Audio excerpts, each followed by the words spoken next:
very easy to give advice. So I'm going to tell you something that's impossible. Keep working all the time. See, do all kinds of plays, whether they're right for you or not right for you, because eventually time and you will catch up with each other, and your basis, which is solid, hold on to that.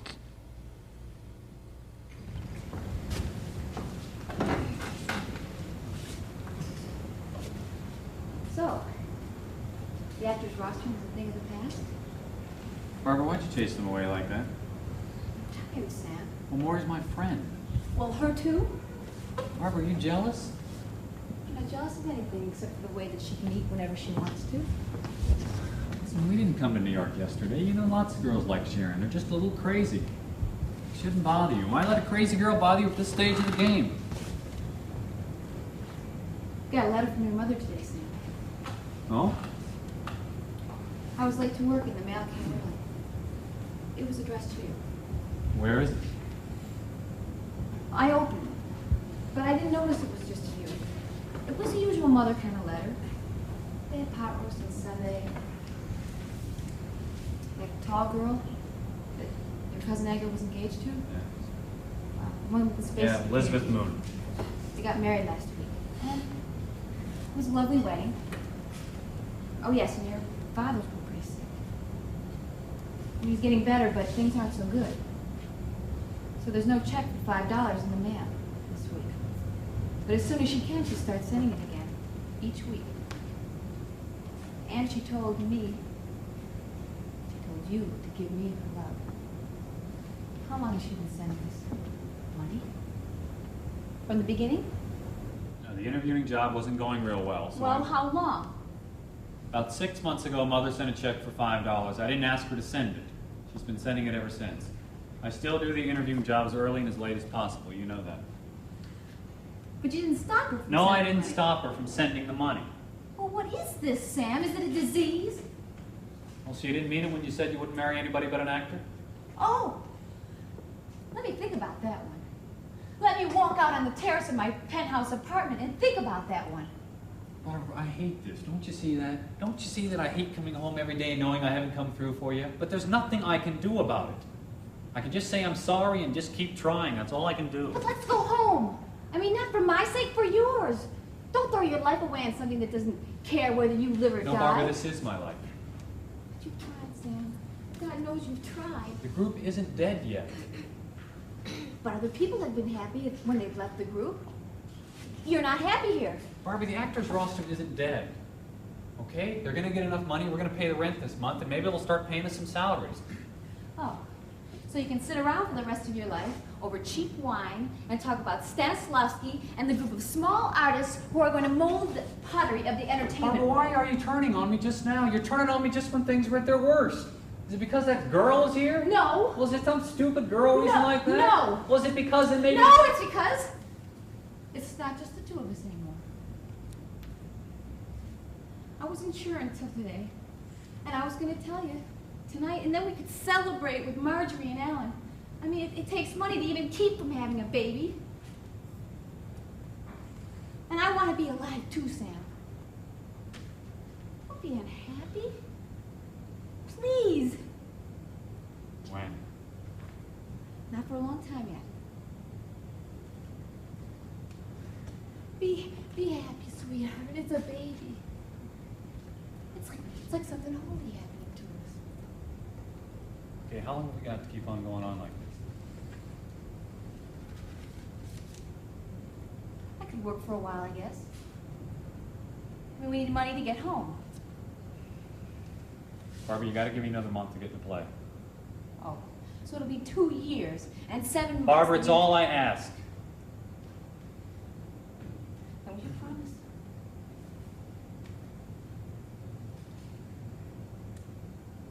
Yes.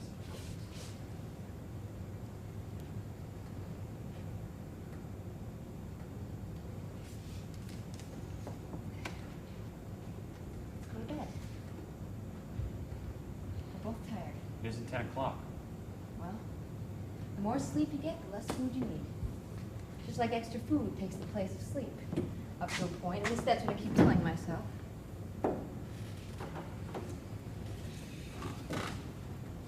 What? I didn't say anything. I thought I heard you say something. I was praying. What were you praying about? Sam, what were you praying about? A job. You know what you had? What I had? Both of you. You had a rather simple, relaxed interchange.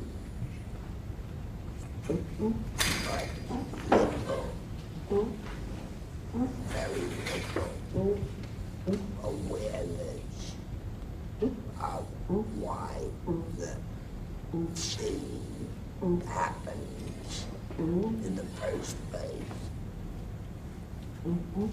Why does it happen? This scene happens because the people that just left on my lap. Was that fancy business? At the door. At the door. Yeah, did you like that? Crazy about it. Thanks.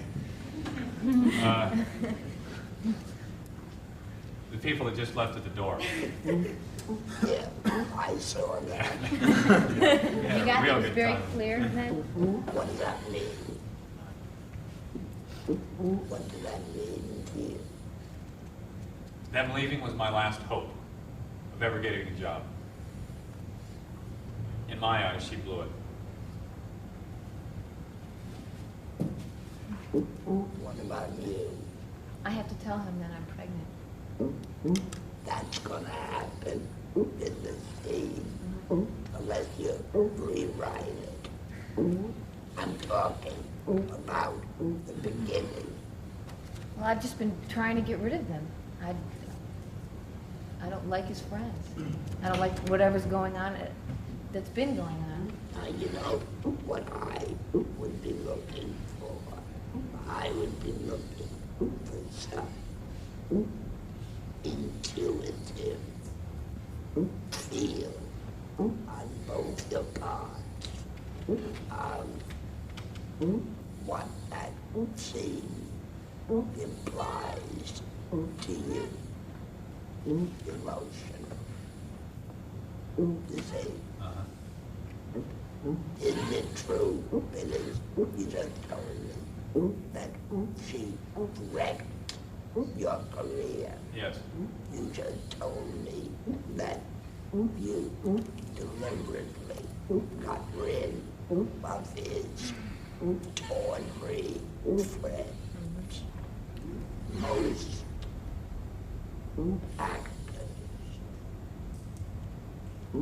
don't know how to prepare. They don't. They laugh if you talk about it. If you were playing the scene, the director would have to draw out of you the circumstances which would lead you to a preparation. I don't want that now. I want to see what happens to you instinctively. See, I think from all I see that you have a feel for this profession. It's true you do. And certainly on the level that you did this, which is first conversational reality, it was okay. But Yeah. now why was that? Why you didn't feel it? Why I didn't feel it in here? Why nothing happened to you? I think your attention is on just the conversation makes change. Right. I agree with that. But what would you do, either of you, if you never heard of preparation and you were playing this in a stock company somewhere? What would you act emotionally in this scene? Wouldn't you know that your career is ruined? Yeah. That your wife did it to you? Wouldn't you indicate like crazy? I do a lot of that. Why didn't you do it? I don't know. I know. You're afraid you won't be truthful. If I indicated, I wouldn't have been truthful. That's right. I'd love to see you indicate.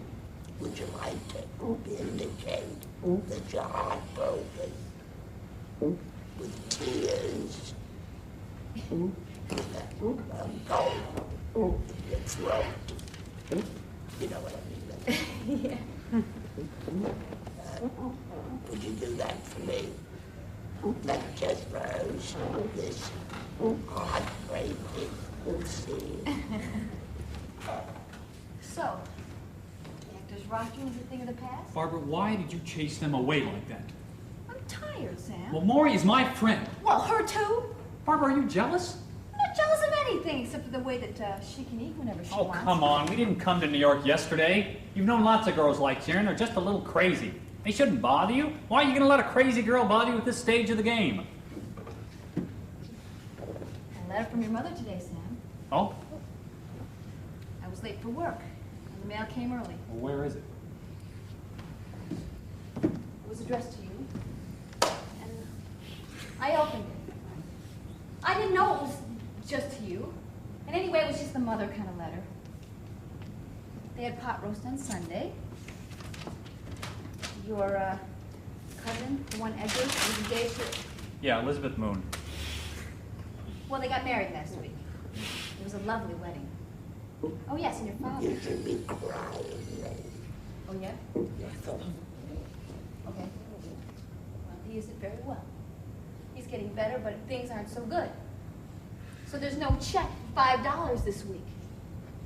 But as soon as she can, she's going to start sending it again each week. And she told you, give me all of her love. How long has she been sending us money? More tears, more tears. The interviewing job wasn't going real well. How long, Sam? About 6 months ago, Mother sent a check for $5. I didn't ask her for it. She's been sending it ever since. I still do the interviewing job as early and as late as possible. You know that. Yeah, but you didn't stop her. No, I didn't stop her from sending it. What is this, Sam? Is this a disease? Oh. So you didn't mean it when you said you wouldn't marry anybody but an actor, huh? Oh, let me think about that one. Just let me walk out on my terrace in my penthouse apartment and think about that one.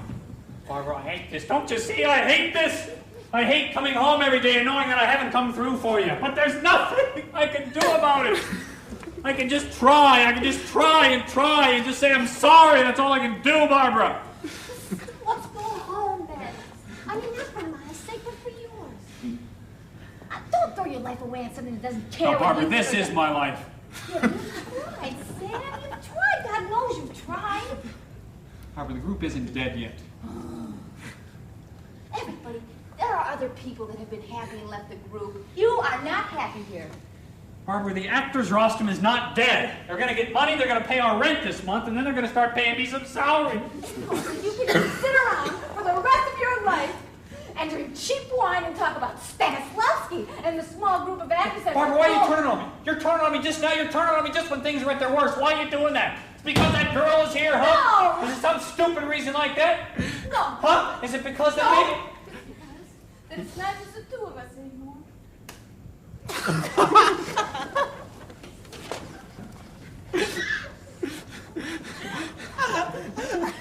I didn't know until today. And I was going to tell you tonight, and then we could celebrate with Marjorie and Alan. But it takes money to even keep from having a baby. And Sam, I want to be alive too. Don't be happy, please. When? Not for a long time yet. And be happy, sweetheart. It's a baby.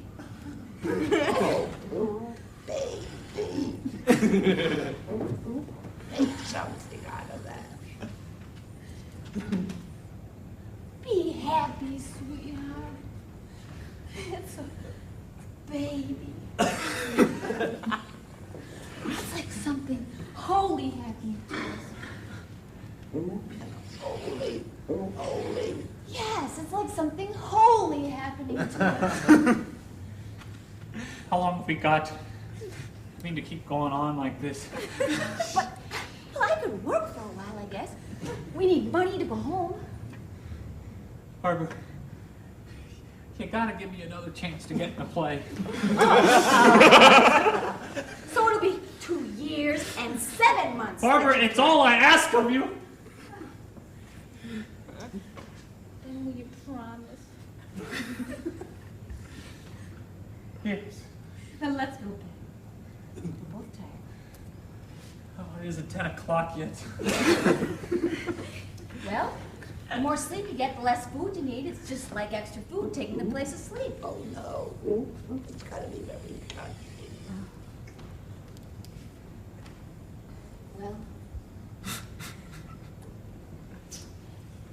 the more sleep you get, the less food you need.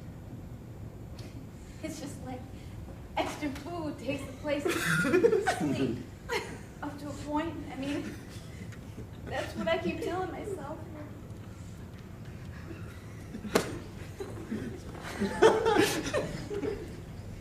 What? I didn't say anything. I thought I heard you say something. I was praying. What were you praying about? Sam? What were you praying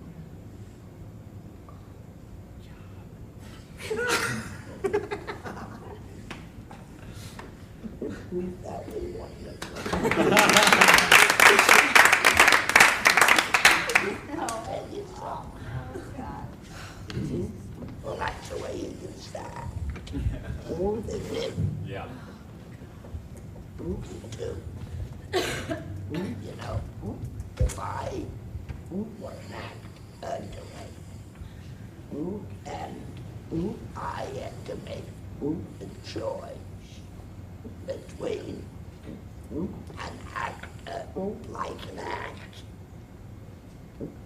and a truthful conversationalist, I would have no choice.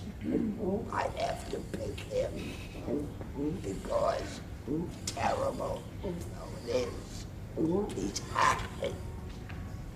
Then you have to improve it. You see? Yes. Can you imagine they say a word like holy or baby?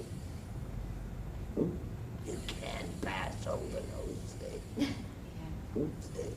When you did it for me, the conversation reality was nice, although it seemed not to have any sense of the scene.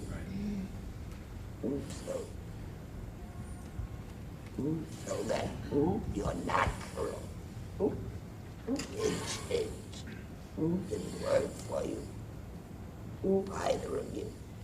It was just conversation. Right. The second time, we know we don't have to talk about it. But what you need is the acting. But the truthful act. You know, Yes. Yeah. Can we try it? someday. Not today. Words are primarily why. The reason you say them is because you want to tell somebody, but primarily because you feel in a certain way. See? Now, for example, Humpty Dumpty, who's Eliza's pet little brother.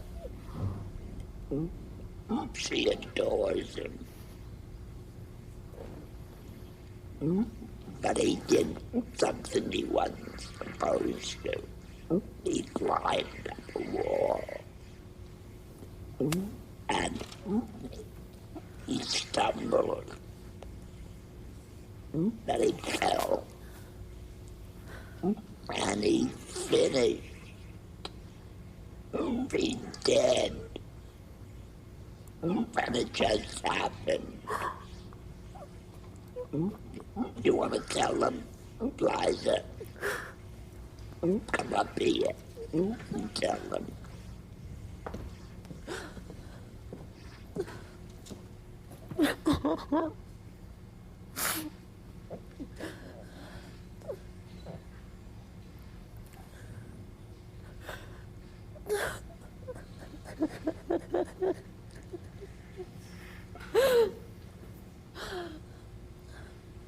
Humpty Dumpty sat on a wall.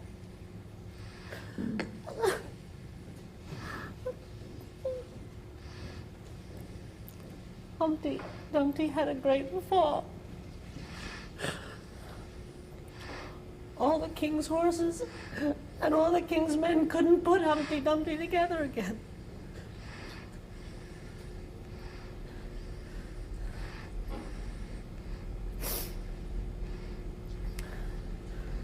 Do it again. No grammar.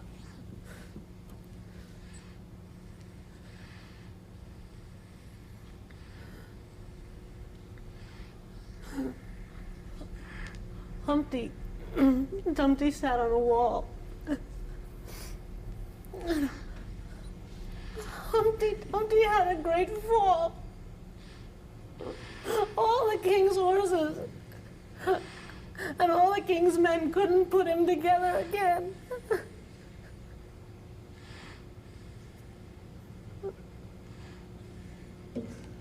Tough. It's tough. It's also over. Now, what is the point of that? To show that it's not primarily the words, it's primarily the feelings that then motivate you to speak. Yes, but let me ask you this.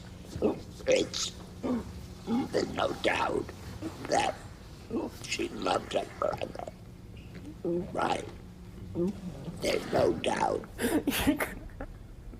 He's dead. I know he's dead. He's dead. There's no doubt that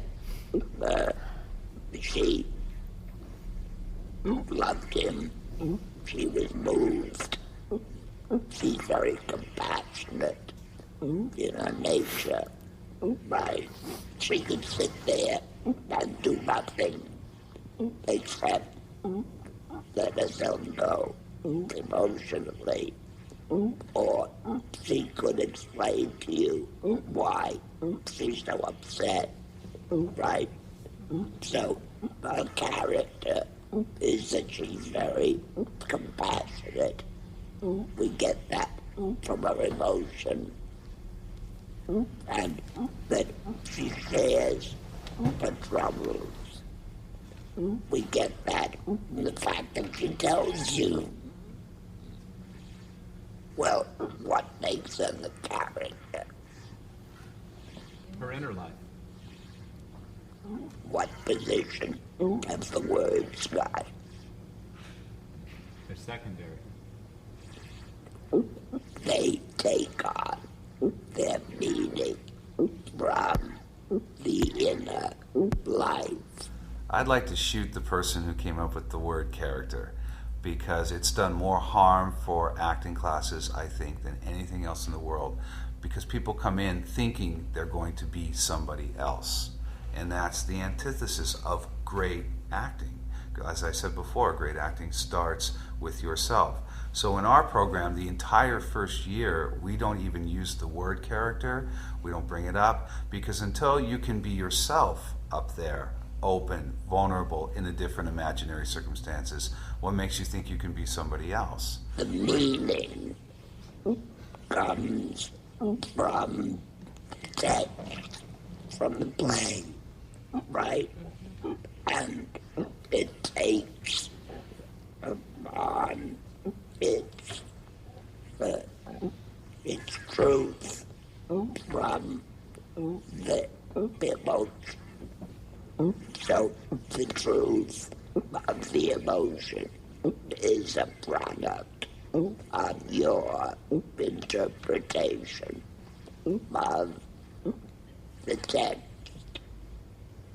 There are such degrees of difficulty. When you give me something like Humpty Dumpty, who's my little brother, it's a base, very natural feeling to feel the way you wanted me to feel.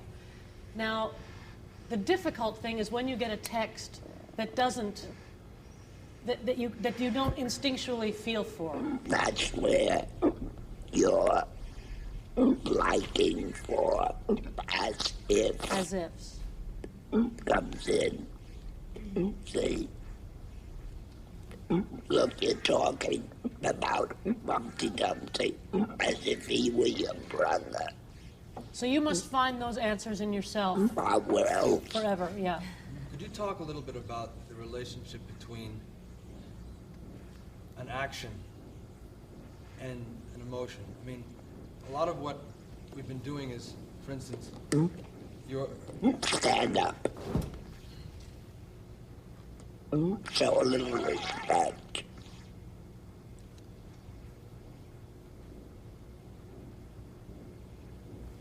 Now, I'm going to tell you something. Did you do what I told you to? Yes. Did it do something to you? Yes. That's the difference between doing something and what it induces in you emotionally. So sometimes just by doing something, that induces in you an emotion. Acting is doing. And meaningful acting is doing under emotional circumstances. So, like we were talking about this morning, it's really important to fantasize a lot, because you might start out with a lot of fantasies that you think mean something to you because you want them to mean something, but they don't. Did you ever walk on Fifth Avenue? Yep. Did you ever see a dress that you'd give your eye teeth to own and can't? Yeah. What that induces in you is emotion, right? Yeah. Suppose you saw a woman wearing that dress. What could you do to her? What could I do to her? Isn't that all? The jealousy. Isn't that all? Something that's not induced by reality. Exactly. Imagination.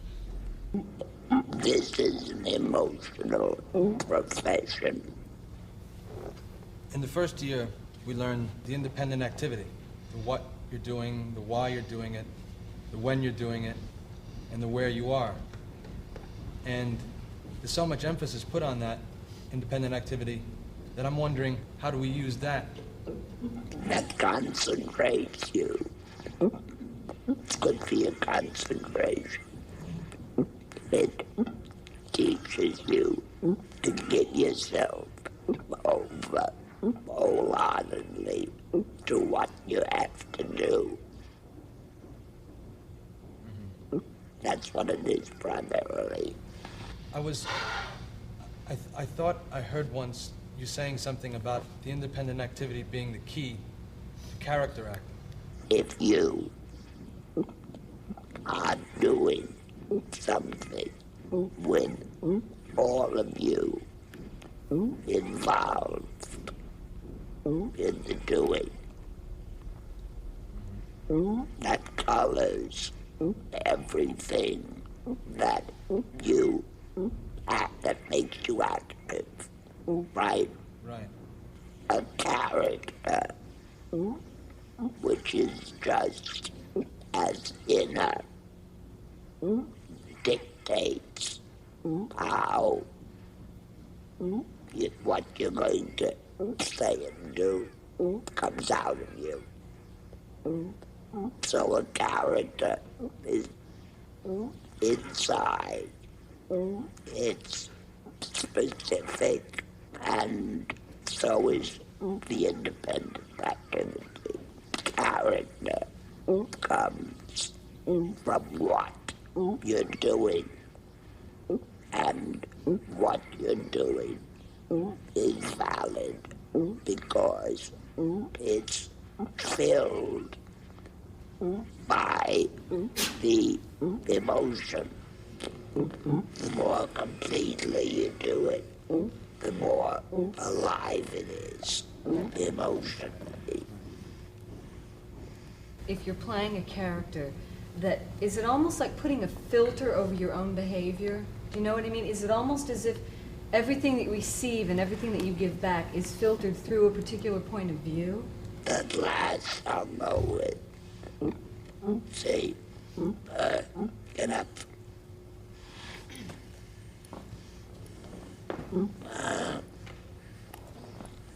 I'm busy. Introduce me to her. Sandy, this is Katina.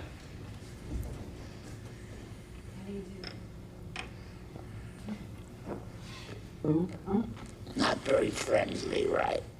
No. Why? You were occupied with something else. No. She once turned me down. Oh. You see?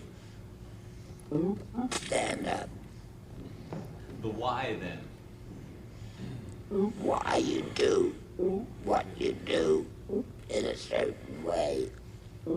Introduce me to her. Sandy, I'd like you to meet Katina.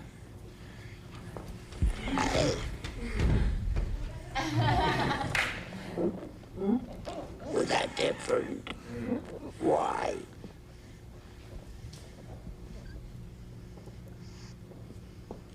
You don't know, but I know. I like her.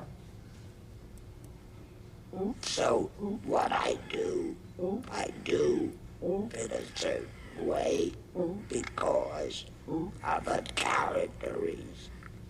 So there's always a reason why you express your feeling differently. Of course. Yeah. And where does it come from? Imagination. The character and the way it activizes you. Gary, see, he got back again into class because his father gave the school money.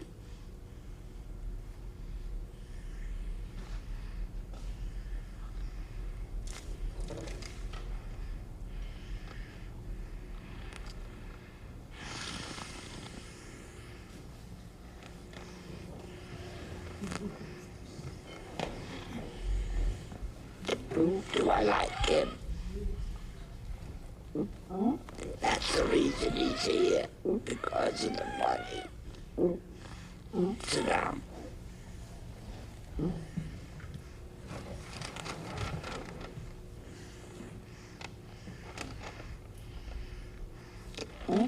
Gary. Sit down. Quite different. That's because his father gave the school money. So you become a different character because of the way you... I do it differently. I'm an acting teacher, not a lawyer. I don't think much of corporate law, but I may have to play one. So in that point, I'm going to have to look at the viewpoint of how that person thinks about what they do. But what I will do then is, because corporate law bores me, but to this man, it's the greatest thing in the world, I'll go to myself and say, how do I relate to that? Well, when I teach acting, I feel like I'm on top of the world. So the way he feels about corporate law is the way I feel about this. But I will have to adjust how I do what I do to play that part. And that's really what Sandy said character work was. Character work is really simply how you do what you do. Let's say I hate people who come in late. I hate them. He's always late. And I'm discussing relationship, which has now come into class. I'm discussing relationship.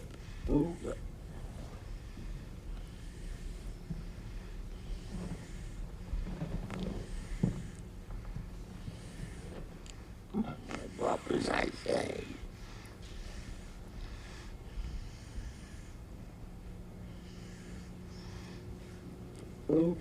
I hate people who come in late. Right. Do it again, Gary. Oh, wait. Don't rush. His father is going to air condition the theater. See?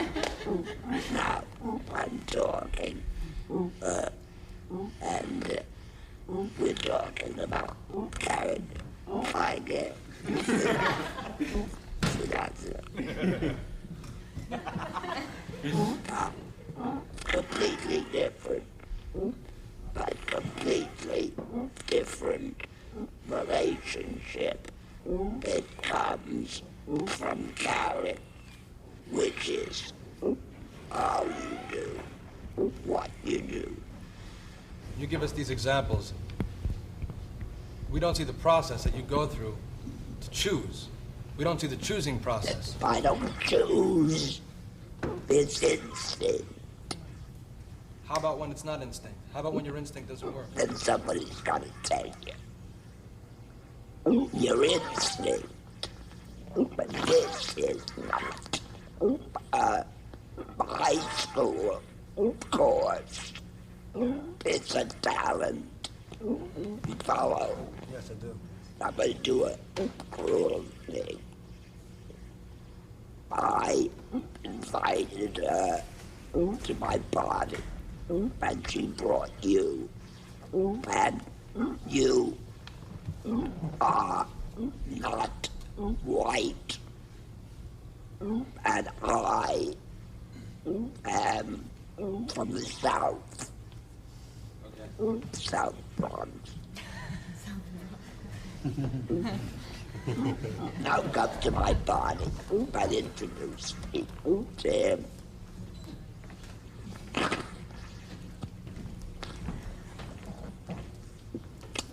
So, Hi! How are you?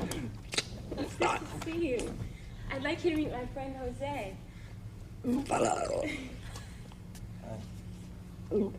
Have a drink. Thanks.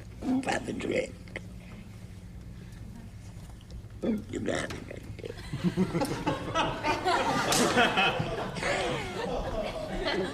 Now, is not calculate to fit the way you think. Believe me, there'll always be somebody to tell you you're wrong. I really wish that I would have been around when he was on stage. Having worked with him for 14 years, yes, I saw the same thing in that he's a wonderful actor, but I can't imagine how good he must have been actually in a play on stage. Let me hear this scene done improvisationally. So the actor's roster was a thing of the past.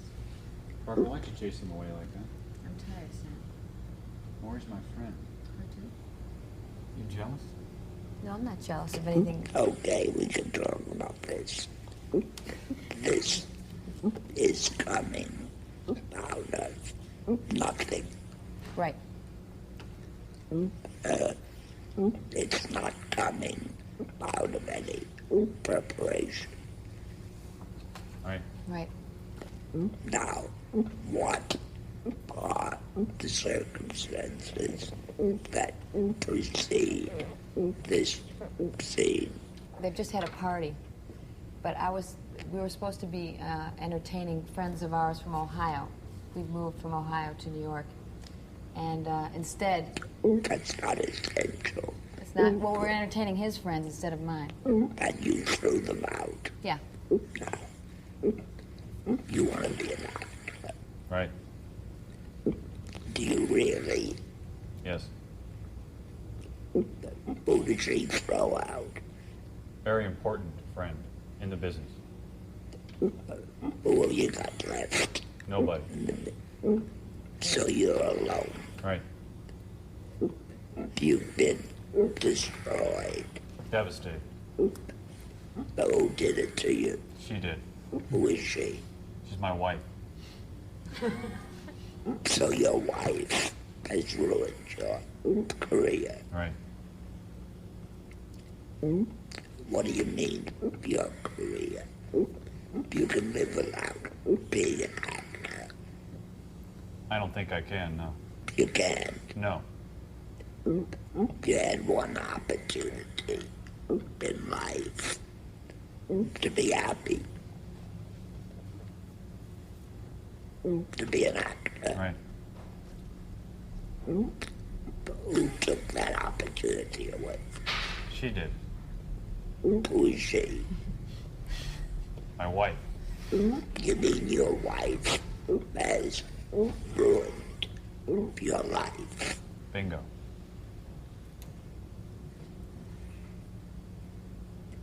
You have no more career. Right.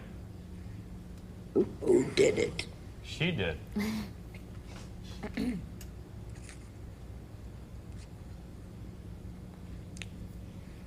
Well, the question is, how do you feel from coming from a situation where your career has been ruined by your wife?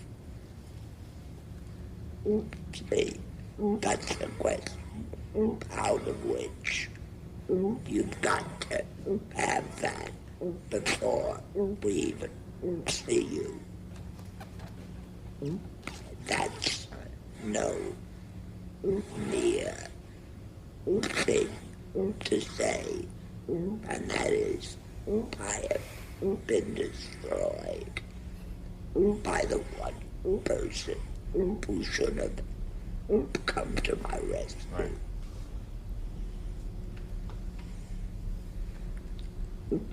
You were talking about preparation. Yeah. Why did you do it? Because it wasn't what I expected to happen that night. And That's a generality. yeah. Because this is what happens every time. That's another generality. Because I don't want him to be an actor. Is What kind of a life have you? We have nothing. We have absolutely nothing. You have nothing. No.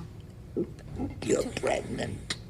Yeah, Who pays for the food? I do.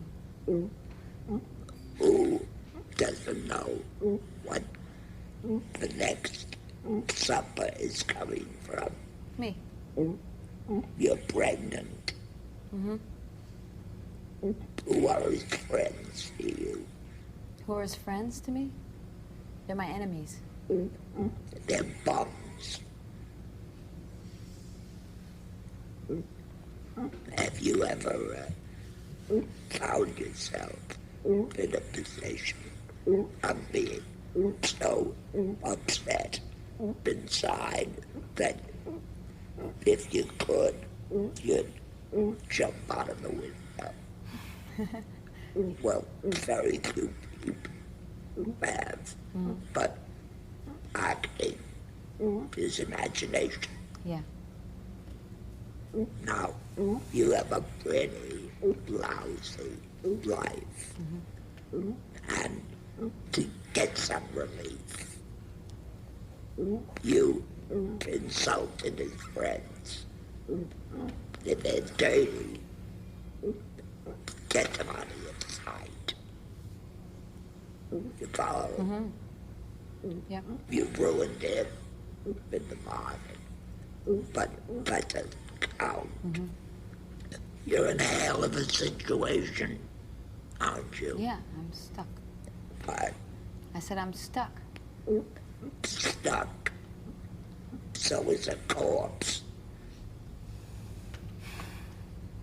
You see? Yeah, yeah. So are you stuck?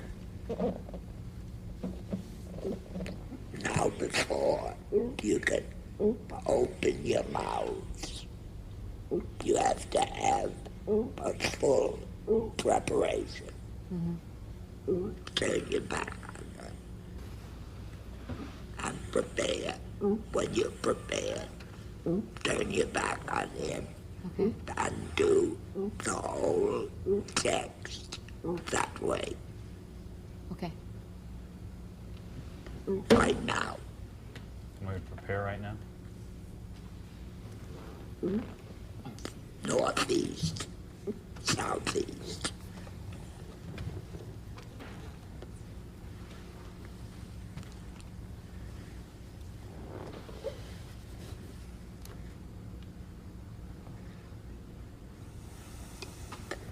Joan, it's you. Nothing. You have been reduced to nothing.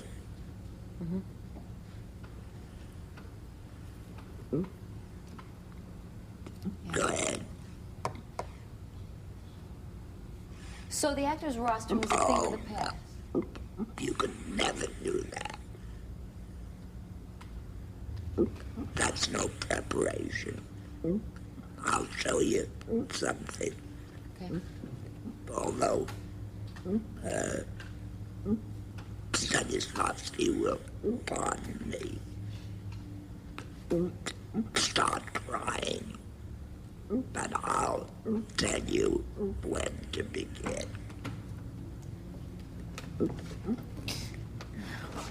I don't care what you do to yourself. Pull your hair out.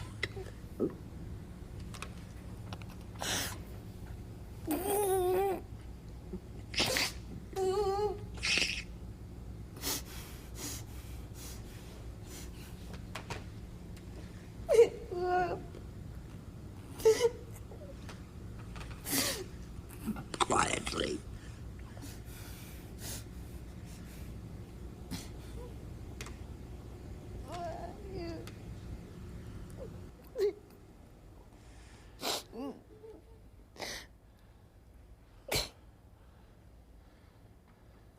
So, the actor's rostrum is a thing of the past. Barbara, why did you chase him away like that? I'm tired, Sam. Maury is my friend. Oh, well, we're her too. Oh, are you jealous? Oh, I'm not jealous of anything except for the way that she can eat whenever she wants to. Barbie, you didn't come to New York yesterday. You've known lots of girls like Sharon. They're just a little crazy. Why let a crazy girl bother you at this stage of the game? You got a letter from your mother today, Sam. Oh? Yeah, I was late going to work this morning and the mail was early. Where It was is it? addressed to you. Where is it? Well, I opened it, but I didn't notice it was just addressed to you. And anyway, it was just the usual kind of mother letter. You know, they had pot roast on Sunday. That tall girl with the spaces between her teeth that was engaged to your cousin Edgar. You know her? Elizabeth Moon. Yeah, well, they got married last Sunday. And it was a lovely wedding. Oh, yes, and your father has been very sick. Oh, but he's better now. But things aren't so good anyway, so there won't be any check for $5 in the mail, as it usually is. But as soon as she can, she'll start sending it again. And anyway, she wants you to give me her love. How long has she been sending us money? How long? The interviewing job wasn't going real well. Oh, yeah, how long? About 6 months ago, Mother sent a check for $5. I didn't ask her for it. She kept sending it, though. And I still do the interviewing job as early and as late as possible. You know that. What is it, Sam? Is it a disease or something? Oh, so you didn't mean it when you said you wouldn't marry anyone but an actor, huh? Oh, let me just think about that one. Let me just go out on the terrace of my penthouse apartment and think about that one. Barbara, I hate this. Don't you see that? Oh. I hate coming home every night knowing I haven't come through for you, but there's nothing I can do about it now. I just have to keep going on. Let's go home. I mean, why are you throwing your life away on something that doesn't give a damn whether you live or this die? is my life. Oh, but you've tried, you see? You've tried. God knows you've tried. Something will come through with the group soon. I know it will. But see, others have left the group and they've been okay. Why can't you leave? No, they'll get to a point, Barbara, where they can start paying salaries. I know that. Oh, so you can sit around for the rest of your life and drink cheap wine and talk about Stanislavski and the small group of actors that mold the pottery of the entertainment world. Barbara, why are you turning on me now? Just when things are at their worst. Is it because of that girl? No. Some stupid reason like that? No. Was it because of that letter then? You know what? It's because it just isn't the two of us anymore, Sam. And I didn't find out until today, and anyway, I was going to tell you tonight that we were supposed to celebrate with Marjorie and Alan. And anyway, it takes money to even keep from having a baby, Sam. And I want to be alive, too. And why are you so unhappy, then? Why are you unhappy? When? Not for a long time yet.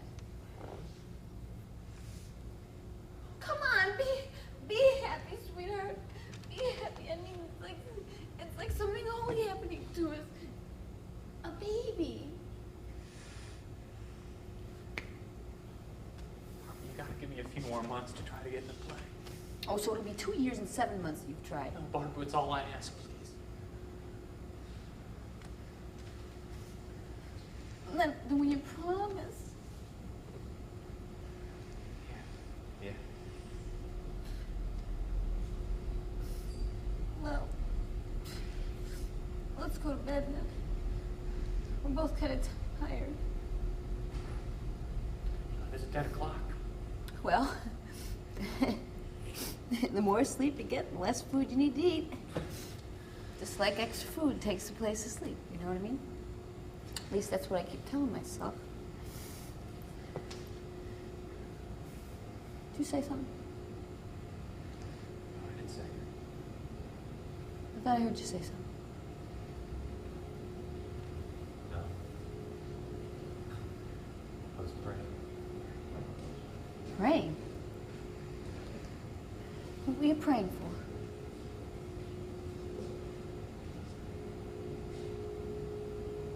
What were you praying for?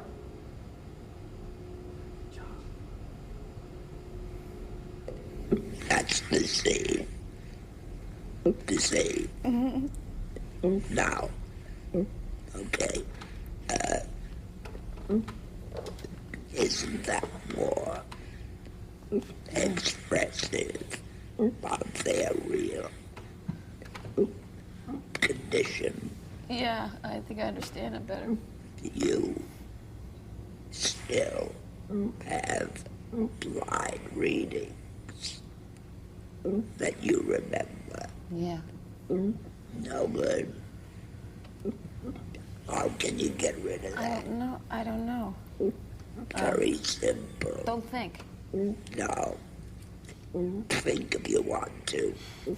As long as it doesn't interfere with your act.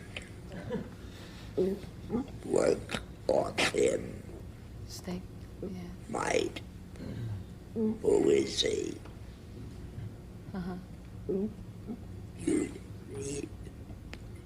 You feel as much about. Yeah, that would work.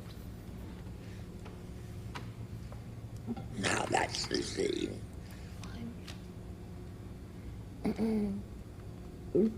That's the scene about a girl in trouble and a boy in trouble. What did you start to do?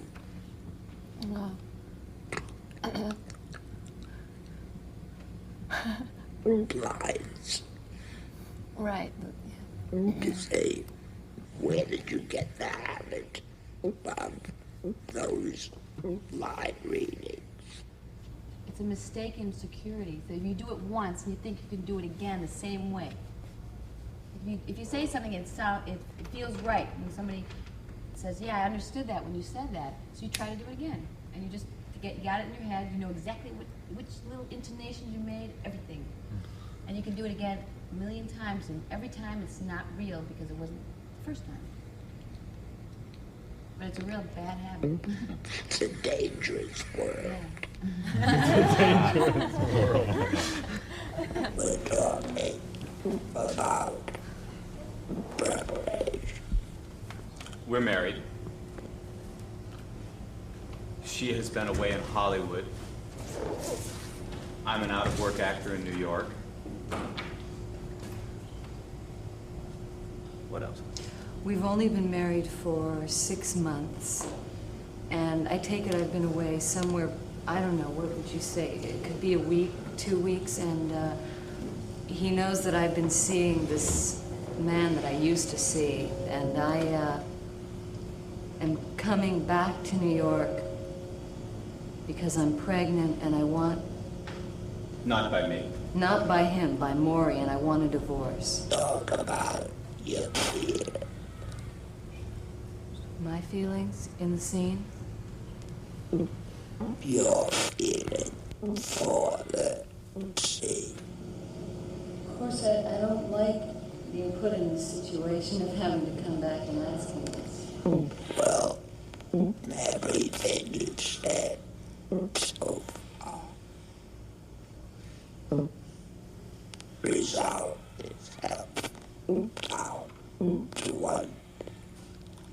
You don't want to be in this position again. You don't want to come back.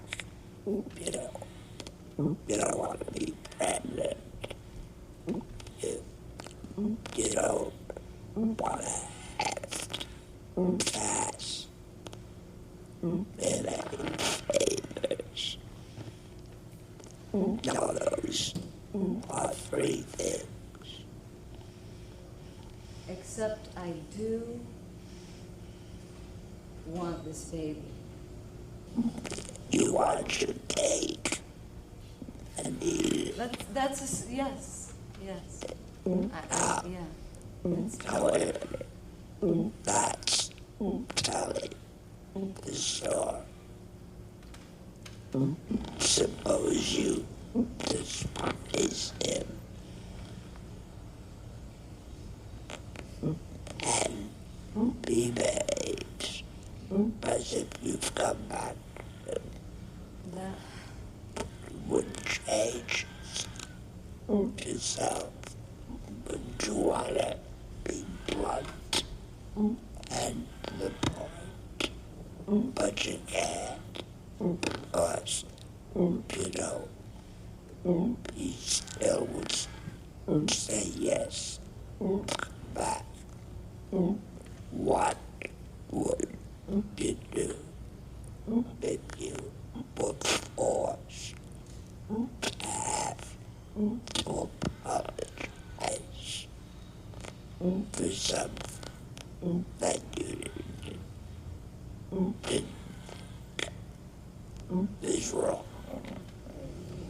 Like I would be lying to myself. I would,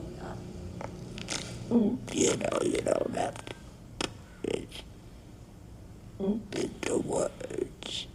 You just have to have it. Okay. What do I want from her? I want her to open doors for me. I want her to get me a job. That's the play. Okay. So I want her back. She's come back. Okay. It's not like feeling you've lost a role. And then you get it. Yeah. Preparation.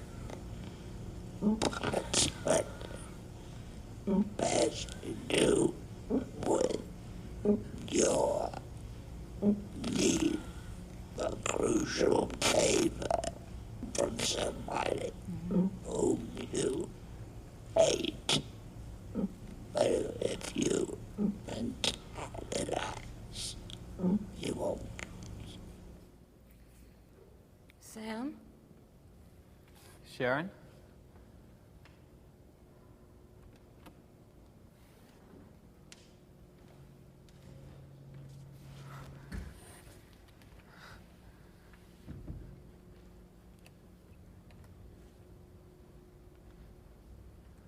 I just got in.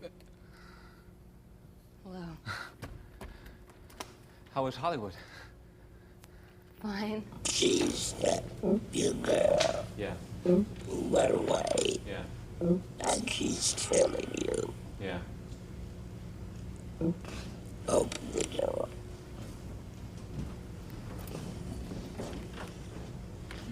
And come in.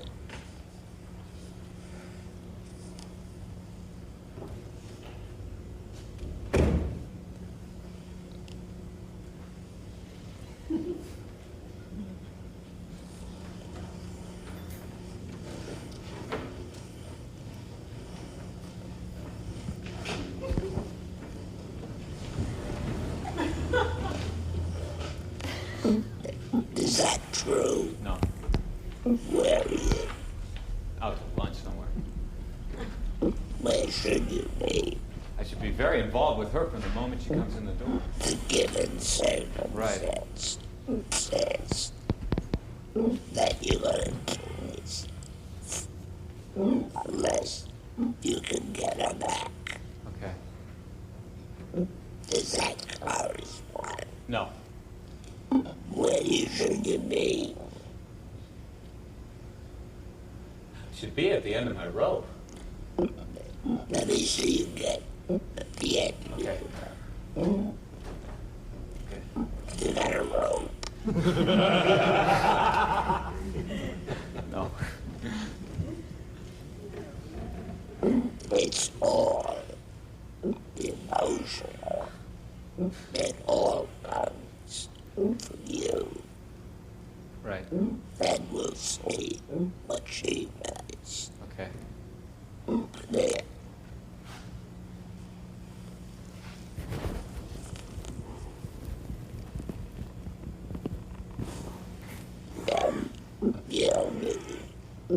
Rope. You know, the whole lie today is that we're not enough. If we don't buy this, we're no good. If we don't get this car, we don't get the girl. That we need things to be complete. And what Sandy's work does is it teaches you to be really authentic into who you are and step into that and reclaim your power because we've given it up for all of these years. And when people do that, then they stop being afraid. They stop being afraid of who they are or what their possibilities is or what they should and shouldn't do, because this whole technique is truly about reclaiming and empowering yourself. Sam? Sharon! What are you doing here? I just got in. Hello. Well, how are you? Fine. How is Hollywood? Okay. You get a suntan? Sorta. I'll try and catch up. Do they have a studio audience for the radio show? I have to go over to the Guild to see about a play. I've been looking sort of pasty, so I'll be with you in a minute. You look fine. I mean, the back of you. 1 minute. Sam, I have something I want to tell you. I didn't want to write it. I wanted to tell you in person. Well, what is it? I want a divorce.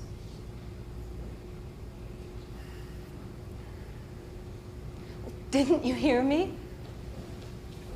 I said I want a divorce. Yes, I heard you. You said you want a divorce. I can't understand why. I'm in love. Are you sober? Yes! Sam, I'm in love. Being married never seems to have interfered with that before. Why the sudden decision? Sam, I'm pregnant.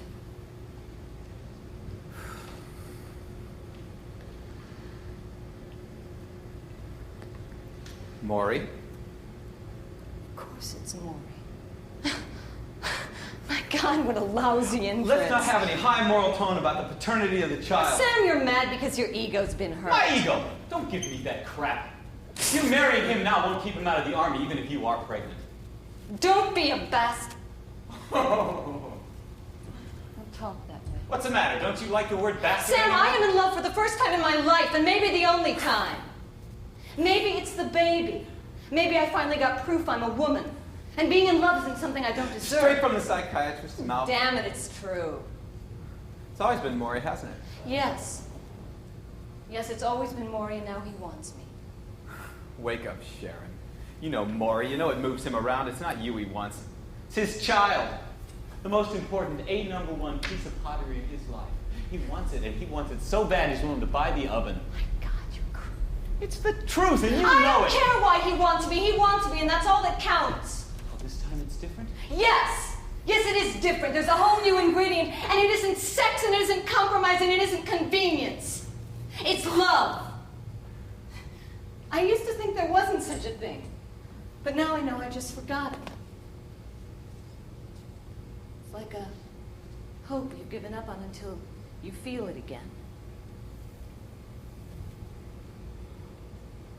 You can understand hope, can't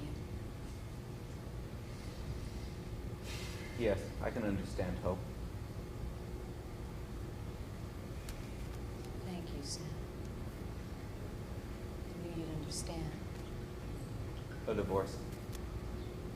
Sam, don't say that. No divorce. Sam, look, I want to work this out. I want to make you understand. I know what you must feel, but... No divorce!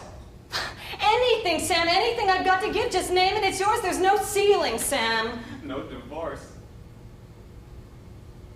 This is my last chance. Sam, please, I beg you, let me out.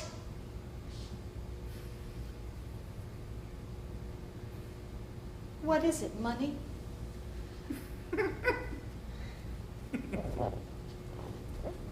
Hollywood.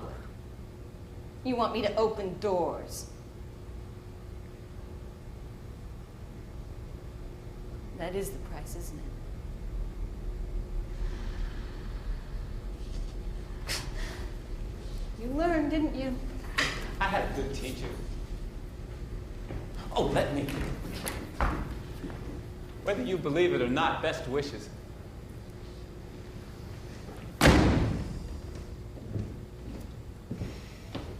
Out of nowhere, you hear a voice. Yeah. Got a hit. Between the time that you hear call you and you go back to the sunlight is the whole full experience. May only take that long. Yeah. Start to go to the door.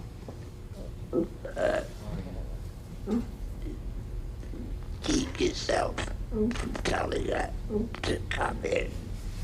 But try to look composed when she does come in. All those little things, if you carry them out, will help you. How long have you been in this city? I just flew in and came here immediately. You gave the taxi driver your old address, where you lived together, and you burst into tears. Now there's nothing in the play that signifies that. That's your invention. Yeah. See, this is a plea for freedom. Those are the things which will strengthen it emotionally. What you want is your liberty, your happiness, right? He's like the judge. Whenever I know that they're waiting for me and I have to, and I'm supposed to be out there, I mean, I guess I'm result conscious or I'm watching myself, the emotion doesn't come. But like just now when we broke and I went back there and I tried to prepare, I can get it. Is it a matter of practicing enough time so you can relax? Is that? No, What is it? It's a question of being willing to not let it be as good as you hoped it would be. Of all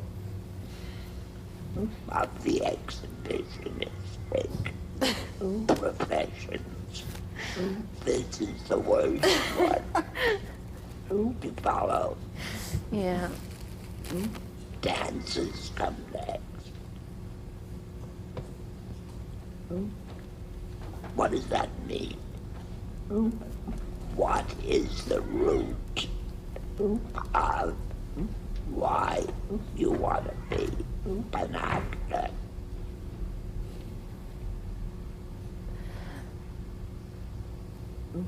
Because you want everybody to hate you. Nope. You know?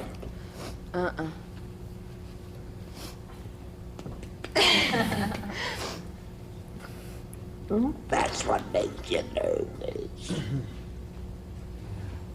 That fear? Fear of not being accepted.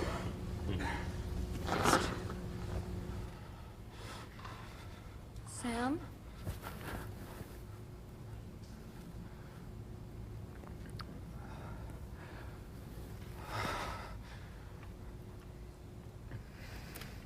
Sharon, what are you doing here? I just got in. Hello. Well, how are you? Fine. How was Hollywood? Okay. Did you get a suntan? Sort of. I'll try and catch up. They have a studio audience for the radio show? I have to go over to the Guild to see about a play, and I've been looking sort of pasty. So I'll be with you in a minute. Well, you look fine. I mean, the back of you. 1 minute. Sam, look, I have something I want to tell you. I didn't want to write it. I wanted to tell you in person. Well, what is it? I want a divorce.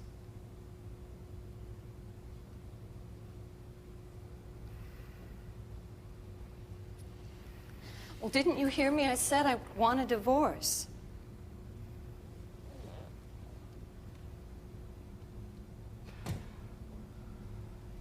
Yes, I heard you. You said you want a divorce. I can't understand why. I'm in love. Are you sober? Yes. Sam, I'm in love. Being married never seems to have interfered with that before. Why the sudden decision?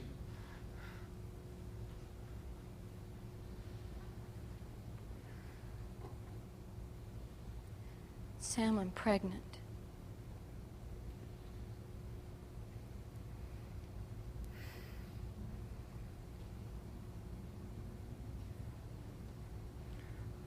Maury. Of course it's Maury. My God, what a lousy inference. Let's not have any high moral tone about the paternity of the child. Sam, you're mad because your ego's been... My ego! Don't give me that crap! You're marrying him now will not keep him out of the army, even if you are pregnant. Don't be a bastard! Don't talk that way. What's the matter? Don't you like the word bastard anymore? Sam, I am in love for the first time in my life. And maybe the only time. Maybe it's the baby. Maybe I finally got proof I'm a woman and being in love isn't something I don't deserve. Straight from the psychiatrist's mouth. Damn it, it's true! It's always been Maury, hasn't it? Yes.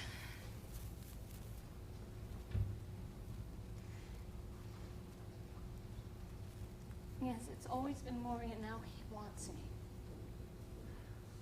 Wake up, Sharon. You know Maury, you know what moves him around. It's not you he wants, it's his child.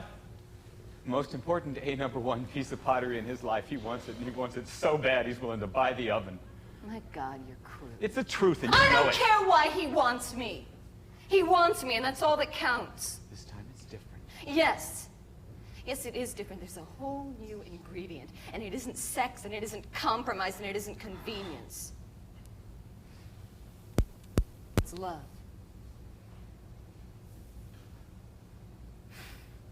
Yeah, I used to think there wasn't such a thing. But now I know I just forgot it.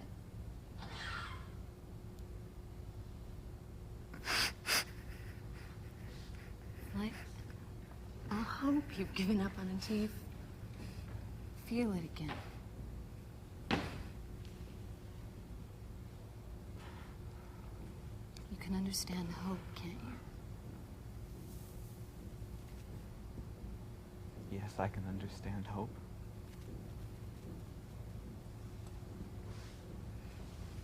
Thank you, sir.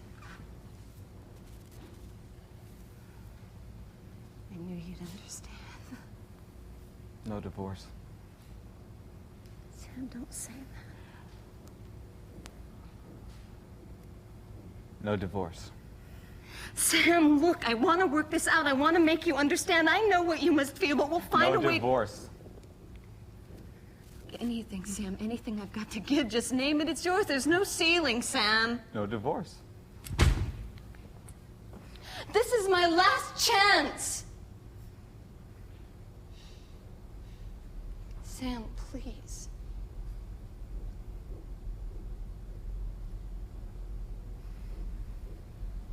I beg you, let me out.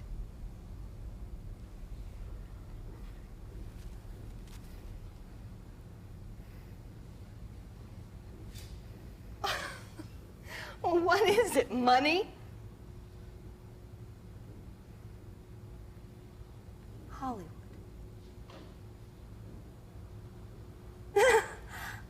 You want me to open doors?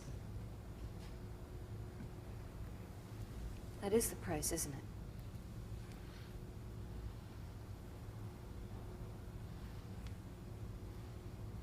You learned, didn't you? Had a good teacher.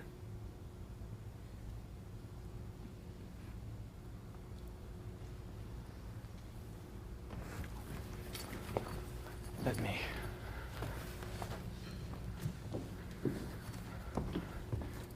Whether you believe it or not, best wishes. That was good. I like that. That was,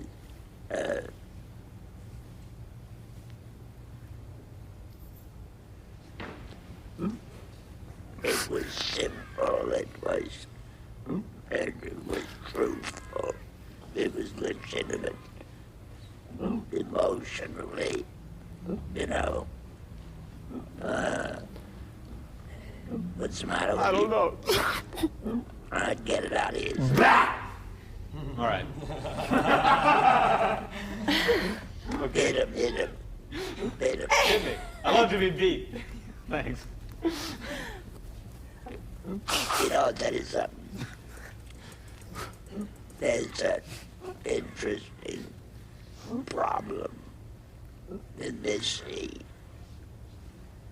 You haven't seen each other in 5 months. Is that right? Yes. And A long time. I don't care if it's 4 months. And you decided that you still want her. Right? Yeah. That's the way you began Yeah. the scene. Yeah. Where did you get that idea? Where did I get that idea? Well, I got it from you. No, you didn't. It comes from the circumstances in the play. The What does it circumstances. say? Which Without her, I have no hope of ever having a career. She's my key to a career. Is that what's going on in you before she comes in? She's, as far as I know, before she comes in, she's left me. So I have no hope of a career. And that's what your preparation was based on. That was the base of it, yes. Suppose the script said you had regained your enjoyment. You were enjoying life again. See, but part of the sun bathing was part of living well again. Mm-hmm. Then you hear a voice, right? Mm-hmm. Now, there's an interesting problem with that, acting problem. It's called a shock reaction.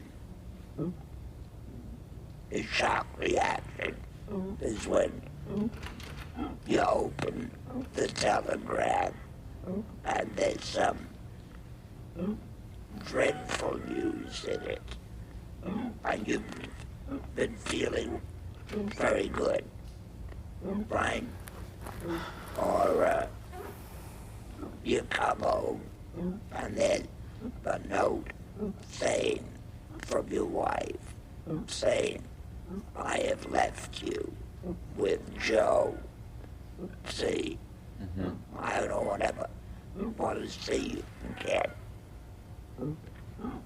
Now that emotionally,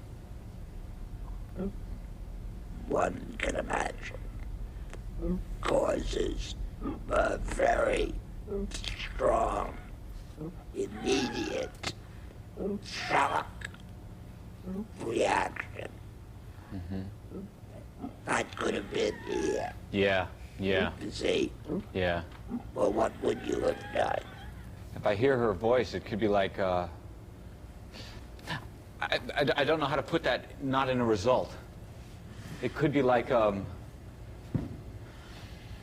don't know, like I just got kicked in the stomach? That's a possibility. See, I'll tell you, a shock reaction can be very difficult, because in order for it to be realized truthfully, it's very difficult because it happens so shockingly fast. Yeah. See? Yeah. So you pick up a note which says, your wife has run away with some money. Now, you sit, you think about that. What three things would you do, which, when you do them, would dramatize the shock reaction? See? Let's say, first, you run like crazy into a clothes closet, and it's empty, right? Okay. Then you run into the kitchen, and there's no sign of her being there. Then you start to call her mother, and you dial the number, and then you decide not to do it. So you throw the telephone on the floor. Now, the difficulty is to get that much emotion going for you, you know, as you would in reality.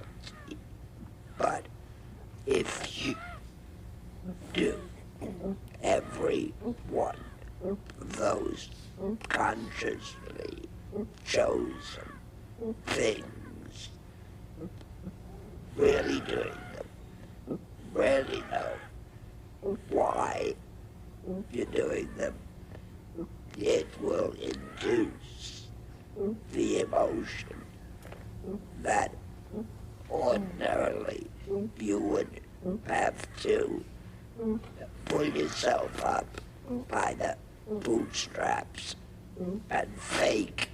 Yeah. You follow? Yeah. Now, that's why if you had been lying there for the first time in months,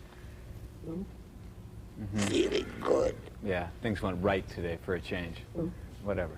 and suddenly you hear a voice that induces a shock reaction in you, then it's a question of how you break it down.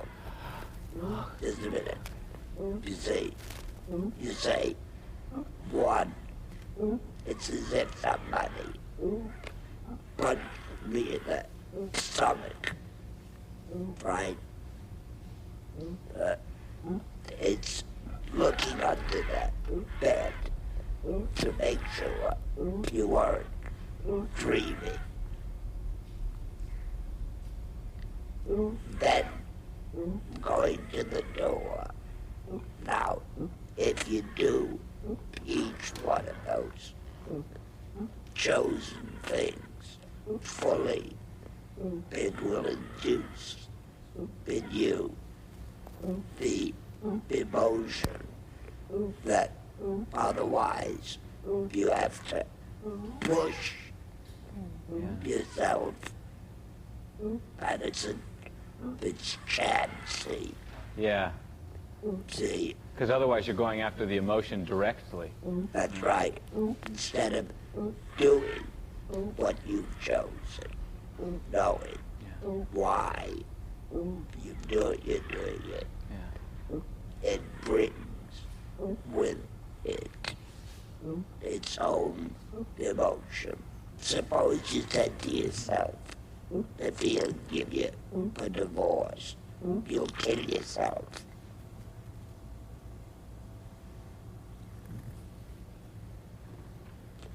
You've been coming all the way from the coast, right? You gotta do a cab, and you came here immediately. What was going on during all that time, and why? You have to play with all the ramifications of circumstances. Then the emotional life would be fuller. Right. See what happens here.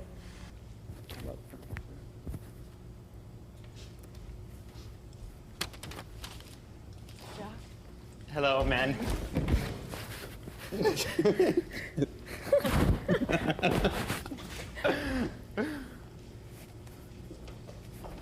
Have you seen Father? Yes, he's down there in the garden puttering with the flowers. Does he know you're here? No, I don't think so. I saw him down there in the garden. That's a new one. He used to call everything petunias. You'll find some other changes in him if you look closely. Oh, this one I like. He's got a harmless occupation at last. Sit down, Jock. You look to me, Mandy, like a girl with a very long story on the tip of her tongue. Kindly make it short as possible. I've got to get back to Southampton this afternoon. You won't want to go back when you know how it is here. He looks all right. Let me tell you about this. You're not enjoying yourself enough. Okay. It takes some thought, and you are not troubled enough. Right. Yeah, and then I have to cover it up.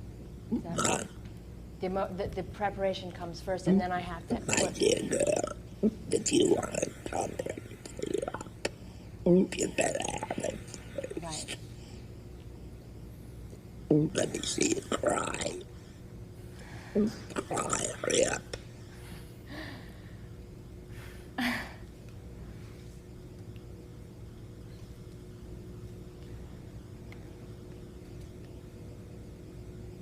When I tell you to stop script, Then stop. cry, don't look for the reality of it, like your grandmother passed away. Cry. Go ahead. I don't know if I can just cry. I don't know. Yeah, you can try. Make the sounds. You mean just pretend to cry? Let's see what happens.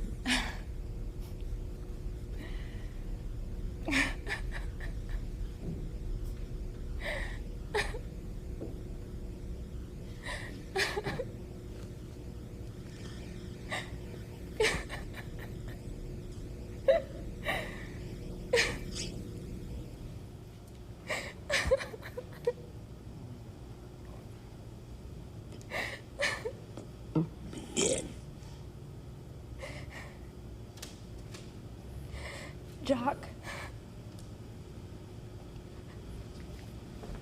Hello, Mandy. Have you seen Father? He's down there in the garden. Does he know you're here? No, I don't think so. I saw him puttering down there with the flowers. That's a new one. He used to call everything petunias. You'll find some other changes in him if you look closely. Well, this one I like. He's got a harmless occupation at last. Sit down, Jock. He looked to me, Mandy, like a girl with a very long story on the tip of her You tongue. see, all that is valid. Because you can be interpreted as having a very strong feeling if you could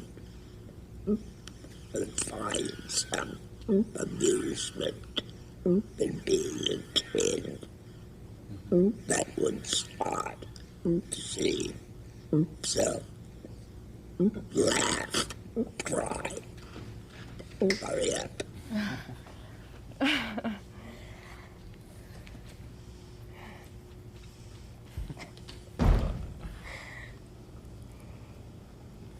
Jock, Hello, Mandy. have you seen Father? Yes, he's down in the garden. Does he know you're here? I don't think so. I just looked down and saw him puttering with the flowers. That's a new one. He used to call everything petunias. You'll find some other changes in him if you look closely. Oh, this one I like. He's got a harmless occupation at last. Sit down, Jock. You look to me, Mandy, like a girl with a very long story on the tip of her tongue. Kindly make it short as possible. I've got to get back to Southampton this afternoon. You won't want to go back when you know how it is here. We'll argue that one later. Shoot. You better snap out of that beach club lightheadedness of yours, because you and I have run into something desperately serious. He looks all right. However he looks, I don't think he has much longer to live. What's he got? There isn't a name for it. You might say spiritual malaise in its most malignant form. Spiritual malaise, my foot. You'd say something like that only if you'd been to Bennington. There's every sign he intends to kill himself. No, I don't believe it. I don't believe it, not him. That's just what I was saying to Toby last night. Well, who's Toby? Dr. Wells' son. He's also a doctor. Well, I remember him. He's not much older than us. He can't know anything. All right. Okay. See, I bet you cry easily. Every actress cries. But I bet you can laugh a lot. Right? Yes. Now is the question of whether you adjust to each moment. Right? Right.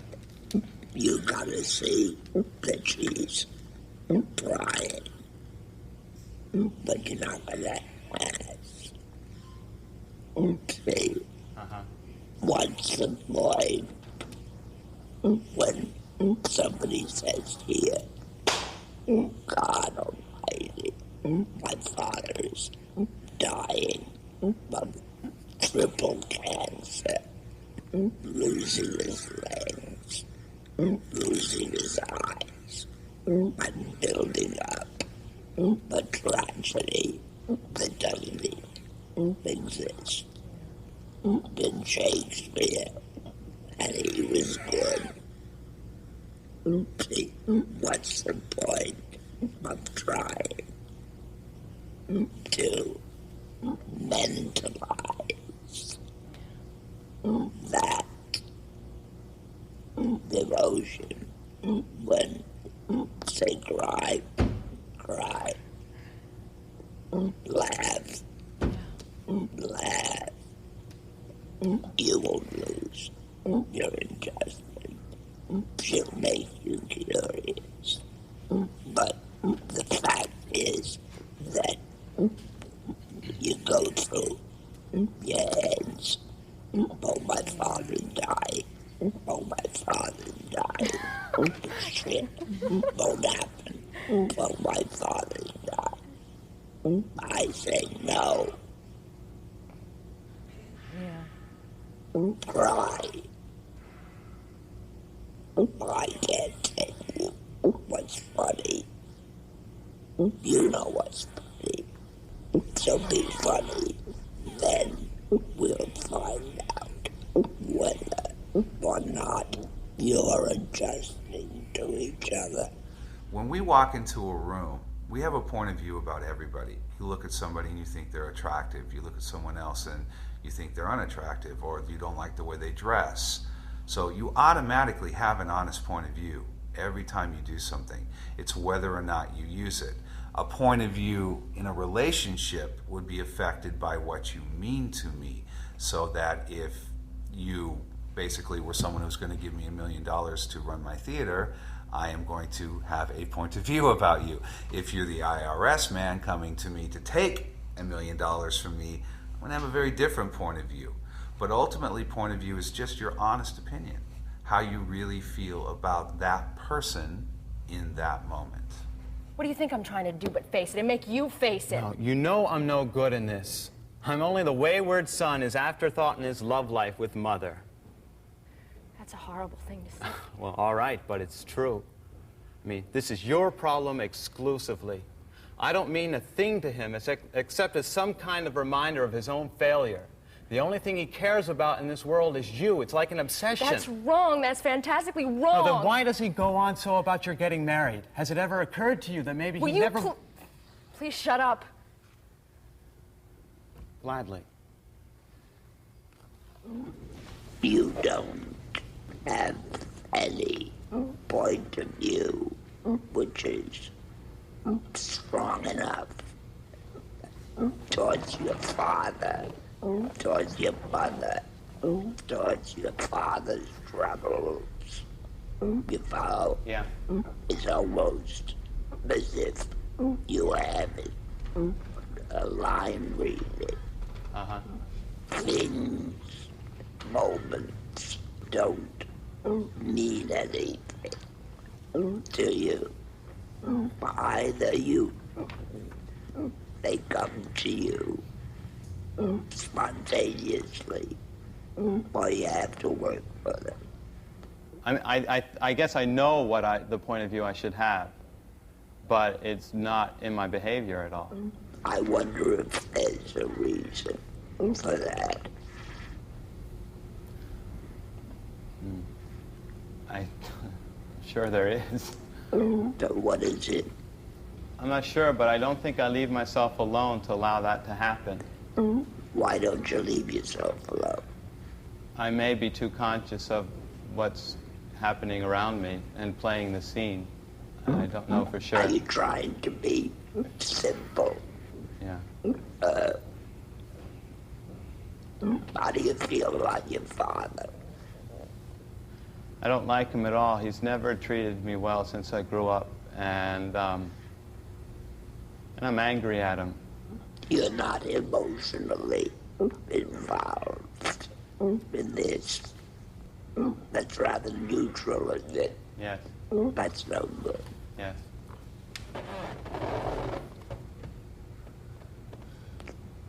What do you think of your father?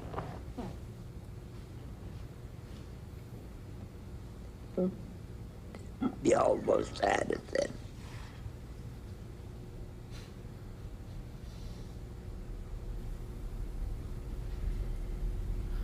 I think he's a real bastard. He's been a shit. Let me see you express that without words. What do you think of your father? No words.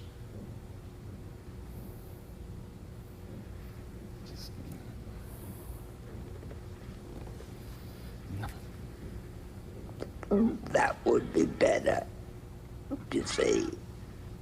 Now the fact that you don't have a point of view, what do you think of the fact that your sister says your father may kill himself? That's ridiculous. Not words. Oh. It's a joke. But what do you do when you hear a good joke? I laugh. So laugh. You follow? Yes. In other words, there is no meaning for acting in what you're doing. You can do it by the way in which you read the lines, which would be empty, or you can do it in the behavior. Mm-hmm. Now I'll do the worst thing I can possibly do. Tell him that your father is thinking of killing himself. See, and you have a ball on the bed, right? Okay. This is pure indication, but do it anyway. Tell him. There's every sign he intends to kill himself.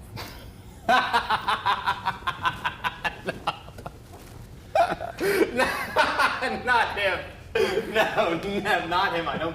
I don't believe it. I simply don't believe it. That's better, but not as vindicated as you would think. See? Now, you are not full enough. Yes, what? Yeah, I know. This is a hard one for me. It's a hard one for you. Yeah. Why? I guess hysteria doesn't come easy for me. I don't like... Who says you have to be hysterical? Oh, that's what you wanted me to come in from. I don't know. Don't be literal. Okay. See? Yeah. You are in real trouble. I don't care what it is. The source of preparation is not what you achieve. Right. It's where it comes from. Right. Do you understand that? She's your sister. I thought she was your bookkeeper's assistant. Go out for a minute and come in and let me see you greet your sister. Do that.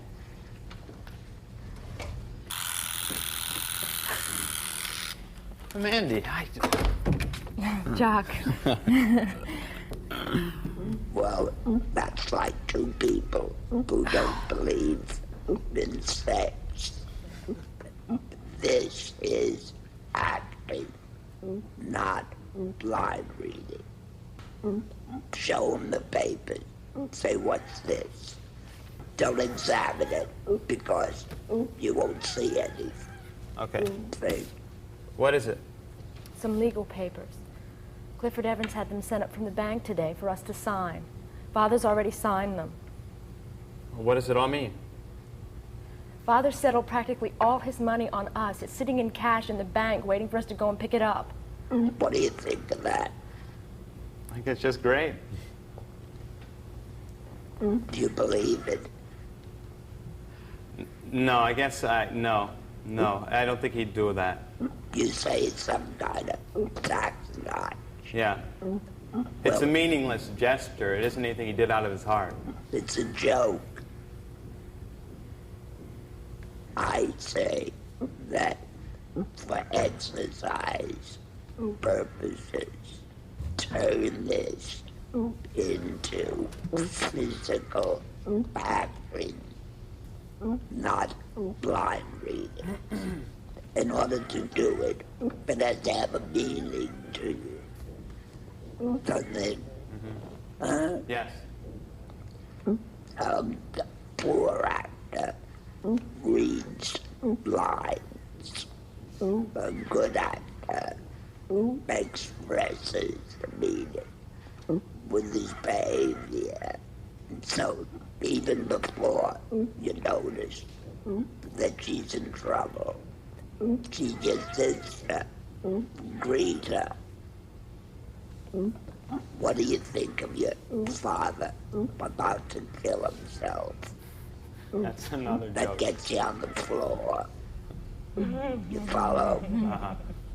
The worst possible direction I can give you. I'm about to. See, when you tell her that your father used to bury Indian arrow beds. Keep yourself from breaking down. Can you keep yourself from breaking down? I can try. That's the best you can do. Right. Now, don't wait for God to make you hysterical. You understand that? Yeah. Before you come in, pull yourself together. But what are you gonna pull together? A terrific urge to break down. Right? I'm telling you, this is the worst kind of direction. So go ahead and do it.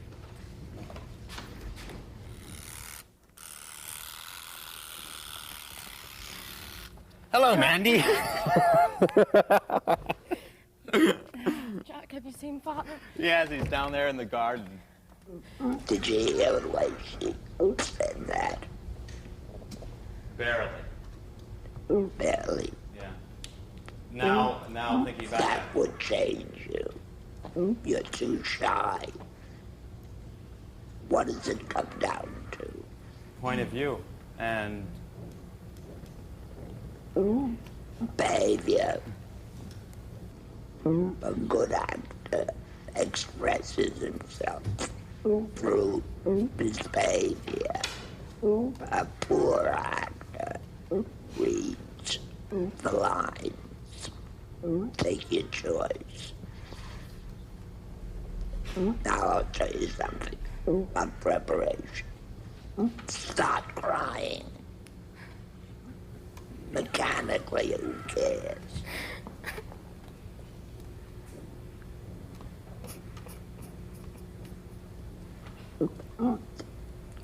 Let's hear the text. Oh, Mandy.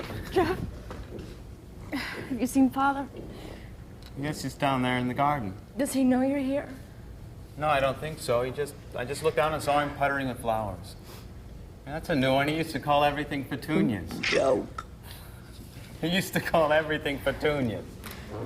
You'll find some other difference in him, other changes in him if you look closely. Oh, this one I like. He's got a harmless occupation at last. Sit down, Jock. What point have I made to you, if any?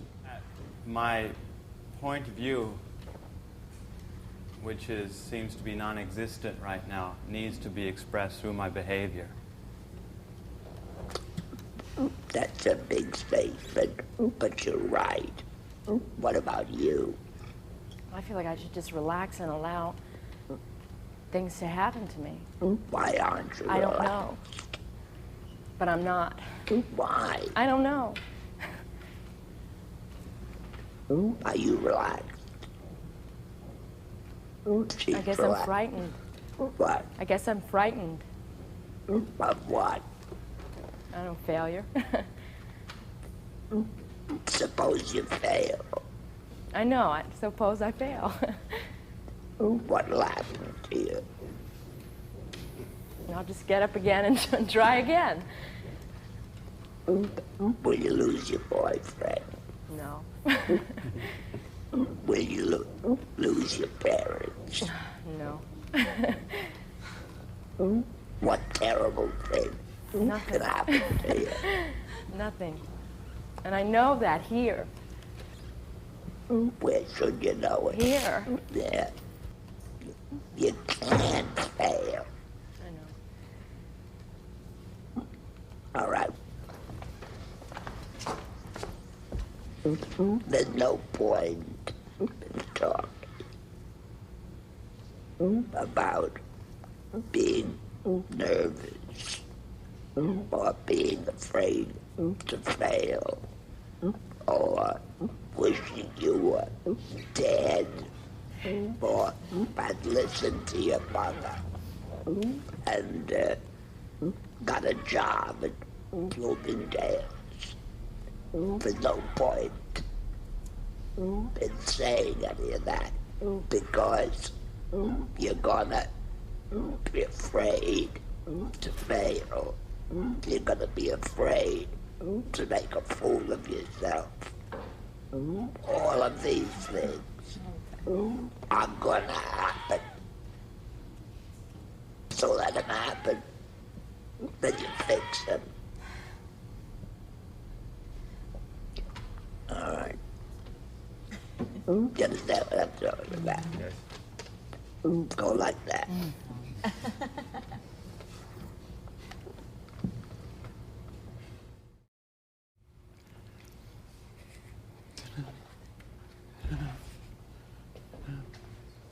No. 1, 2, 3. Ah. Ha!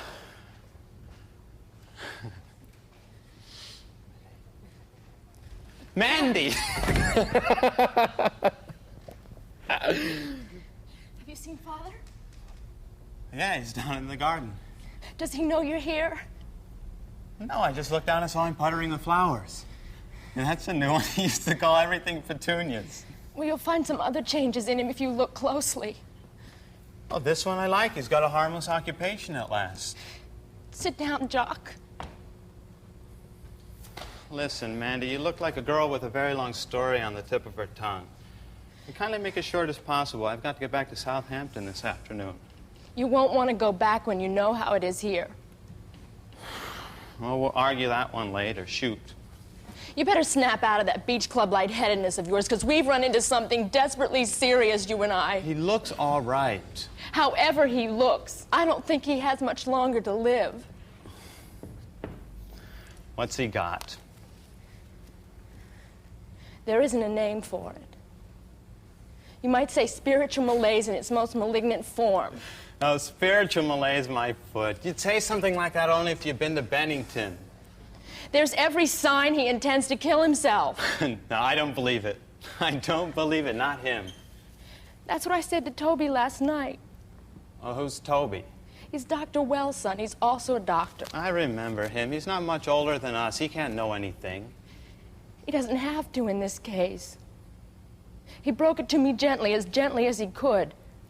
And since then, I've realized it's much worse. It's much more immediate. Why? Did you find a gun in the desk drawer with one silver bullet in it? For God's sakes, Jock! You've got to see this plain. And for God's sakes, Mandy, why couldn't you give me this baloney on the telephone last night and save me the trouble of making a long trip? Well, take a look at this baloney. What is it? It's legal papers. Clifford Evans sent them up from the bank this morning for the two of us to sign. Father signed them already. Well, what does it all mean? He settled practically all his money on the two of us. It's all in cash. It's sitting in the bank waiting for us to go and pick it up. I'm not taking mine. But you can do as you please with yours. Spend it, give it away, hide it under a brick. Come on, this means nothing more than some kind of tax dodge. In which case, I'll be glad to cooperate to help the old man out. I was sure you'd be big about it. Is that all you have to go on? There is too much more, and it all adds up. Jock, you love him, don't you? No, I don't think I do. And why should I? Should you love someone that's never given you anything but contempt? Plus a big allowance. Yeah, well, too big. If you ask me, it was conscience money. Yeah, this is conscience money. He had a God complex, thought he could create me in his image. Well, it didn't work because I just happened to have a heart of my own and it wasn't in the legal profession. And now I guess he's begun to suspect that maybe he isn't God after all, and he's trying to square accounts the only way he knows how to. Last night he talked about you. He said he was the failure, not you. Oh, he said that, did he? And there was none of this God complex creating you in his image. He said you'd done the right thing by choosing to live a life of your own. Sis, I hate it. I hate not being fond of him the way I used to be when we were kids. He never had much time to spend with us, and Mother was always all over us, but I never had any respect for her, and I had real respect for him. When he did have time for us, he could do nice little human things, like letting me hold the fish pole when there was only one, and the time he bought the Indian arrowheads at the antique shop and planted them in the garden for us to dig up and think we discovered them, and he was sore as hell at Mother for telling us the truth. Well, only if he'd done one little human thing since I grew up and disappointed him. Well, have you figured out how he proposes to knock himself off? It'll be an accident. Such as? Crashing a plane on a bad landing or swimming out beyond his capacity to swim back. Those accidents, you can't make a case out of those. Anyway, some people are what is known as accident-prone. If he's accident-prone now, it means only one thing. He's deliberately careless and reckless. He's gambling with his own life because it's a currency that has lost all value for him. If the salt has lost its savor. Look, if he wanted to commit suicide, why wouldn't he do it simply? And why go to such elaborate lengths as chartering a plane to crash it? That's out of consideration for us. Make it look like an accident. Nothing messy. Father would never do anything messy. No, always legally correct. Someone's got to get through to him. Revive him, stimulate him, make him feel that he's needed. Well, who can do that? All of us, his family. Last night after I talked to you, I called Mother up in Santa Barbara. I bet you she was a fat lot of help. She understood. She said she knew that if Joshua Bolton ever lost his chosen mission of reforming the world, that he'd be dead.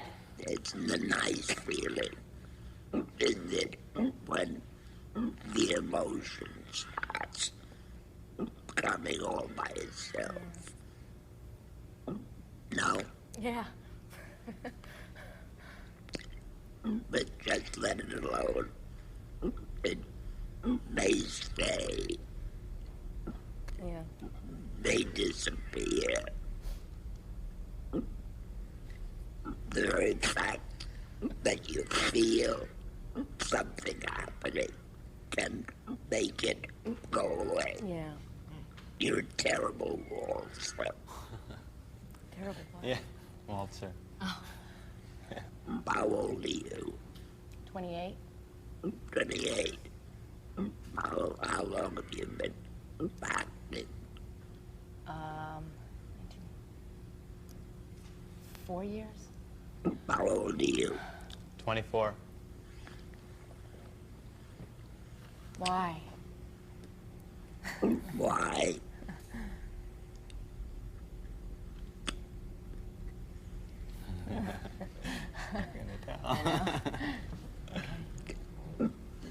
Okay. Thank you. You should be a better waltzer for 24. I haven't had too much practice. No, I don't. That's my generation. Huh. Here's some sandwiches, Lily. Bill Moore's mother made them. They're roast lamb. Where'd you get those? Mr. Richard sent them. Who? You know, Mr. Strobel's friend, the one that gave the balloon to Carlo. The one who had to find out you were married. Well, I could have been a widow. Over my dead body. Where do you come from? I come from rehearsing. What's that mean? It means that I'm searching for it. It means that I've got a new lease on life or something. It's great, I guess. It's greatness. How do you feel about knowing you're great? Great, I guess. You know. What about you? I think he's being irresponsible. You don't anticipate the scene. Okay. I'm talking About the minister. About the house and the job. Okay. Well, a man came to the hotel today and said that he'd consider him for a job that he's perfect for. Is that your heart? Well, there's a White House that comes with the job. Is that in your heart? What he has been offered? I don't understand the question. How do you feel? It's great. Great. It's wonderful.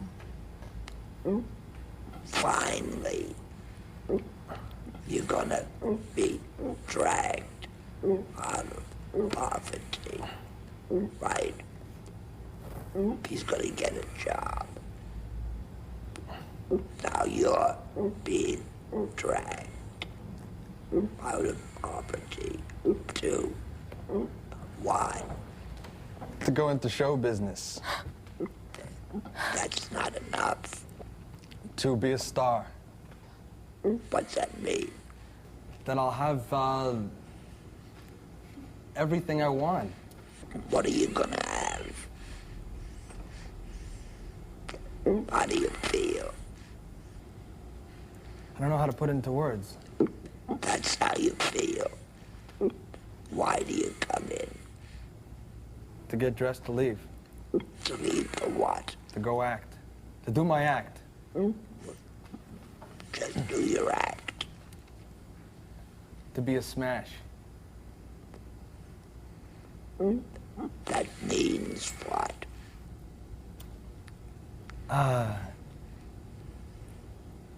Triumph. Triumph. You're getting ready for a triumph. Yes. You can't do the scene sitting down. Really. Although you can read part of it because the whole thing floats on your ecstasy and your sickening disappointment. How do you feel about that fulfill? It's disgusting. I said that. It gives us no hope for the future. You'd be bums. We'll be bums. Instead of what? Nice people.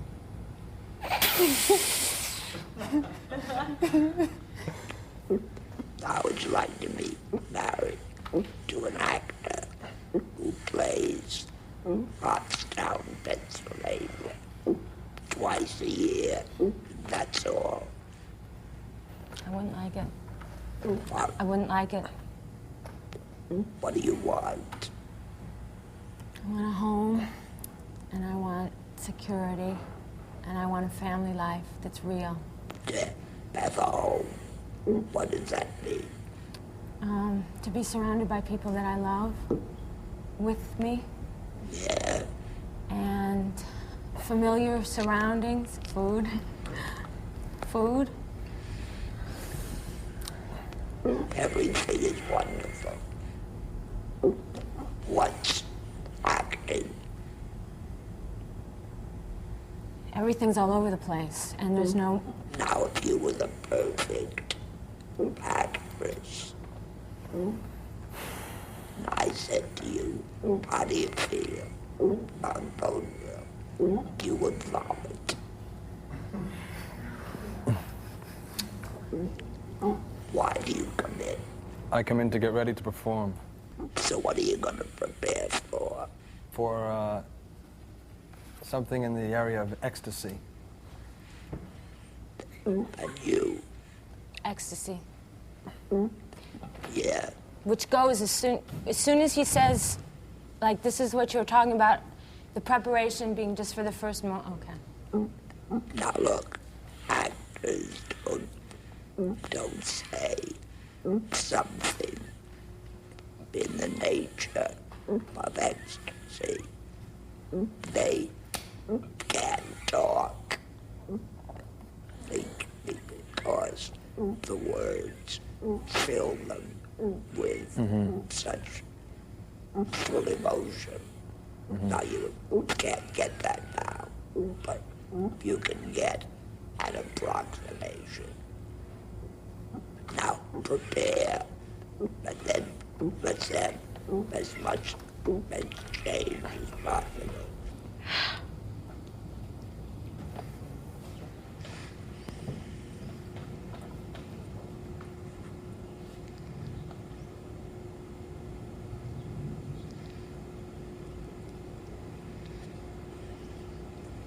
Begin.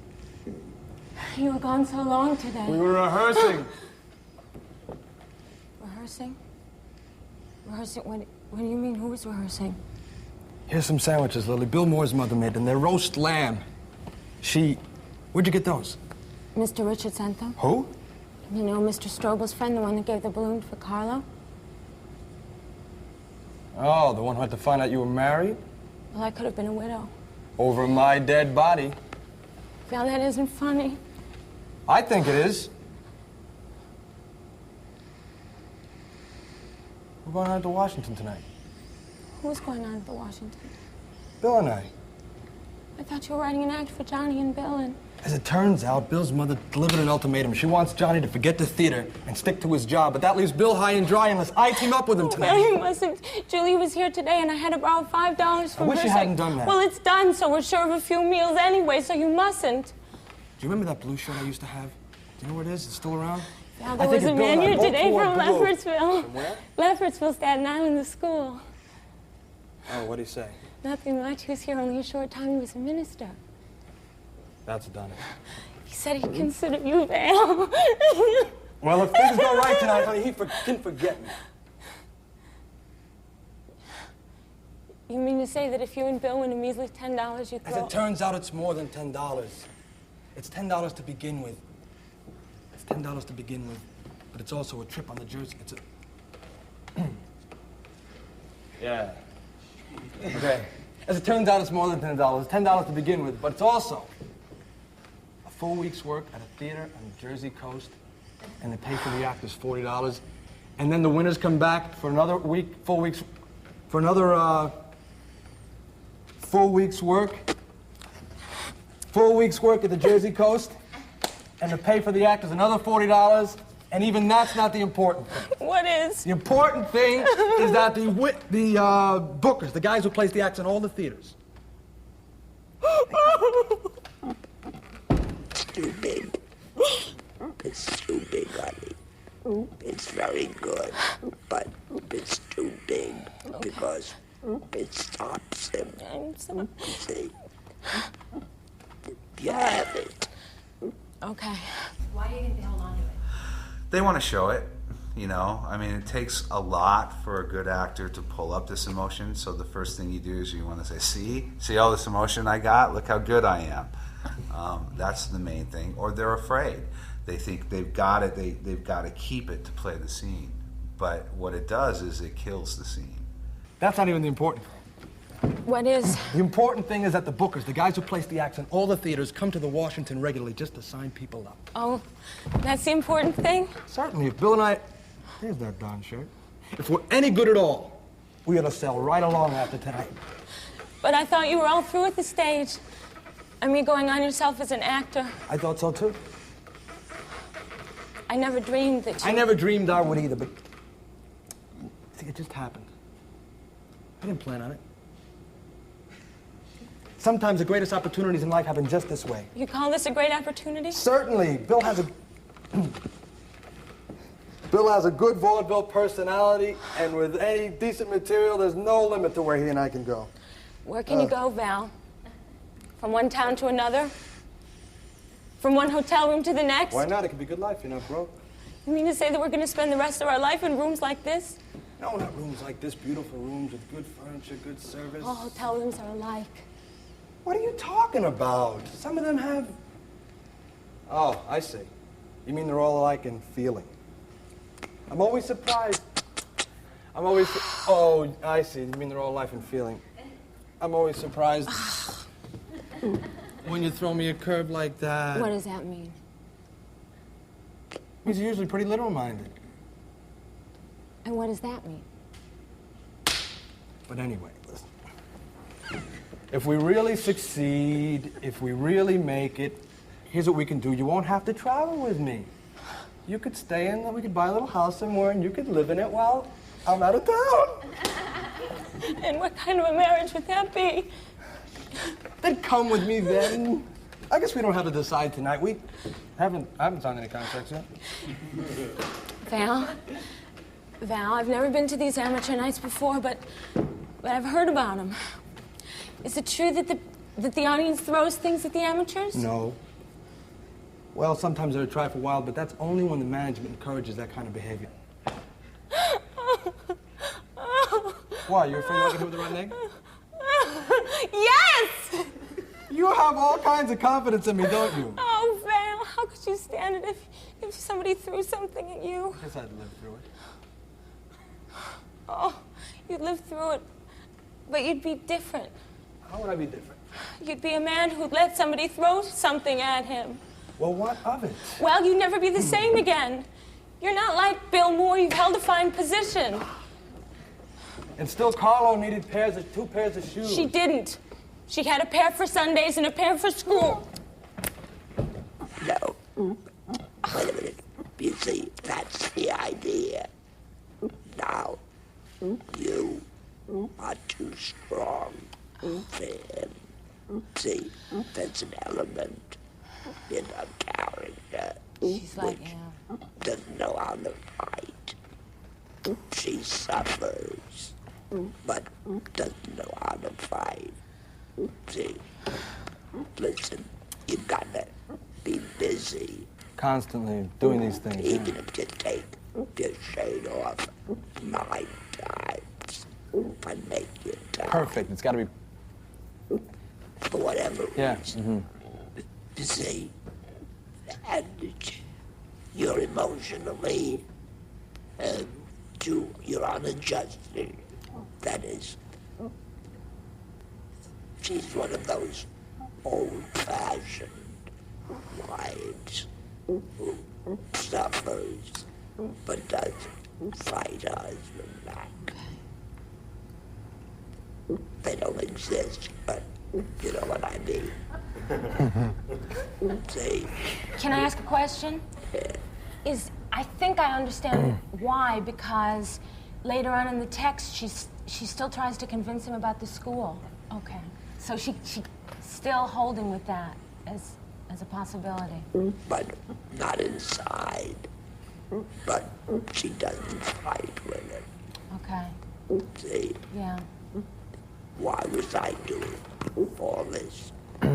It fed whatever feeling of excitement that I might have. It fed it by doing that for some reason. That's good. But next time, do it with real clothes. Right. When do you find out he's going into mode? Run the text at the beginning. I'll show you where.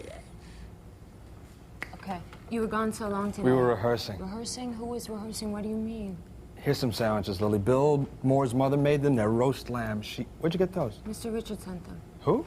You know, Mr. Strobel's friend, the one that gave the balloon to Carlo. Oh, the one who had to find out you were married? I could have been a widow. Over my dead body. That's not serious. Okay. Be playing with you. Okay. You don't have a lot of trouble. Oh, so I don't think he's going on yet. I don't think he's... That's what I'm trying to Okay. Oh, okay. All right. I could have been a widow. Over my dead body. Well, that isn't funny. Oh, I think it is. We're going on at the Washington. Who's going on? Bill and I. But I thought you were writing an act for Johnny. No, as it turns out, Bill's mother decided Johnny's got to stick to his job and forget the theater, but that leaves Bill high and dry, and so I go on with him tonight. But no, Val, you mustn't. Julie was here today, and I had a... That's what starts. That's it. You mustn't. No. When you really find out, it builds itself. I see. I see. You know, you could do this scene all by yourself without her. Why is that? Because I don't need her to go on stage. Because you're independent. Activity consumes the whole scene. Do I have an independent activity? You might have till he comes in. Okay.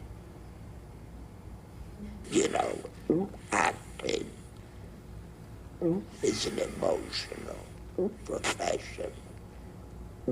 You answer questions, not to reveal the logical response, but the emotional response. You see, I'm a bum.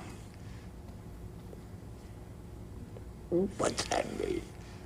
Nothing. unrest is translated into inner experience.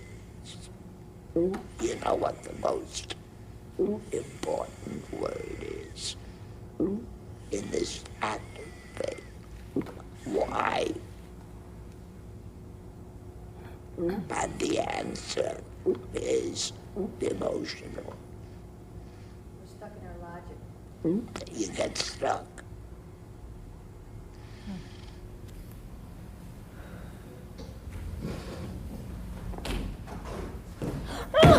You were gone so long today. We were rehearsing. Rehearsing? Who is rehearsing? What do you mean? Oh, I brought some sandwiches, Lily. Bill Moore's mother made them. They're roast lamb. Where'd you get those? Mr. Richard sent them? Who? You know, Mr. Stroll's friend, the one that gave Carlo the balloon. Oh, the one who had to find out you were married. Well, I could have been a widow. Over my dead body. It's not funny, Val. Oh, I think it is. We're going on at the Washington. Who's going on at the Washington? Bill and I. But I thought you were writing an act for Johnny and Bill. As it turns out, Bill's mother delivered an ultimatum. She wants Johnny to forget his job and stick to the theater, but that leaves Bill high and dry unless I team up with him tonight. No, Val, you mustn't do it. Julia was here today, and I had to borrow $5 from her. I wish you hadn't have done that. Well, it's done, so we're sure of a few meals anyway, so you mustn't do it. Do you remember that blue shirt I used to have? I think if Bill and I both wore blue. Oh. There was a man here today from Leffertsville, Val. From where? From Leffertsville. Staten Island. The school. Oh, what did he say? Nothing much. He was here only a short time. He was a minister. That's about it. He said he'd consider you, Val. Well, if things go right tonight, honey, he could forget me.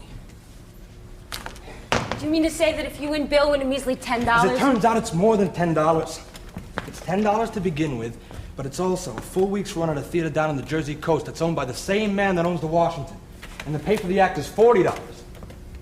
And after that, the winners come back for another full week at the Washington for another $40, and even that's not the important thing. What is? The important thing is that the bookers, the guys who place the acts in all the theaters, come to the Washington regularly just to sign people up. Oh, that's the important thing? Certainly, Bill. There's that darn shirt. If Bill and I are any good at all, we ought to sail right along after tonight. But I thought you were through with the stage. I mean, going on yourself as an actor. I never dreamed that you'd... I never dreamed I would either, but as you could see for yourself, it just happened. I didn't plan on it. Sometimes the greatest opportunities in life happen just this way. Unthought of, unscheduled. You call this a great opportunity? Could be. Bill has a good vaudeville personality, and if the right material, there ain't any limit to how far we can go. Where can you go, Val? From one town to another? From one hotel room to the next? Why not? It could be a good life if you're not broke. You mean to say that we'd spend the rest of our life in rooms like this? No, not rooms like this. Beautiful rooms with good furniture, good service. All hotel rooms are alike. What are you talking about? Why, some of them... Okay. You mean they're all alike in feeling?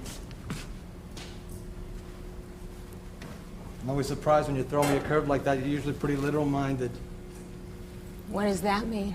But anyway, if we really succeed, you won't have to come with us. We could buy a little house somewhere and you and the baby could keep it warm while we're out of town. What kind of marriage would that be? All right, then come with me. I guess we don't have to decide now. Haven't signed any contracts yet. Well, I haven't been to any of these amateur nights before, Bill, but I've heard. I've heard about them. Is it true that the audience throws things at the amateurs? No, that's only... Sometimes they get a try for a while, but that's only when the management encourages them to do that. The Washington, they don't tolerate any behavior like that. Why? You afraid that I'll get hit with a rotten egg? Yes. Well, you're just loaded with all kinds of confidence in me, aren't you? Oh, Val. How could would you stand it if somebody threw something at you? I guess I'd live through it. You'd live through it, but you'd be different. How would I be different? You'd be a man who'd let somebody throw something at him. Oh, Val, you're not like Bill Moore. You've held a fine position. And still Carlo needed shoes. She didn't. She had a pair for Sundays and a pair for school. What more does anybody need? Depends on the anybody you're talking about. I want more to life than some deathly dull routine that guarantees my kid 2 pairs of shoes. I want to feel that I'm going somewhere. I feel I'm doing something. I want to feel alive. And going on at the Washington Theater is going to make you feel that way? Listen, I put together a good act, better than the one I did for Ryan and Ray. I want to get something out of it. Oh, remember how you used to argue with Dr. Harmon about all kinds of deep things like... Yes, I remember. Well, you're not going to be able to argue about Bill Moore You're not going to be able to argue with Bill Moore about things like this. Well, I'll argue with him about prize fighting. That's what I mean. You're not going to have anybody around you who understands the things that you know. Pretty soon it's going to be like you don't even know them anymore. Do you think that because I'm in vaudeville that I'm going to stop reading? Do you think that I'm going to stop thinking? You stopped thinking already. You stopped thinking when you told Bill that you'd go on with him tonight at the Washington. It isn't right, Val. It isn't sensible. For God's sake, Lily.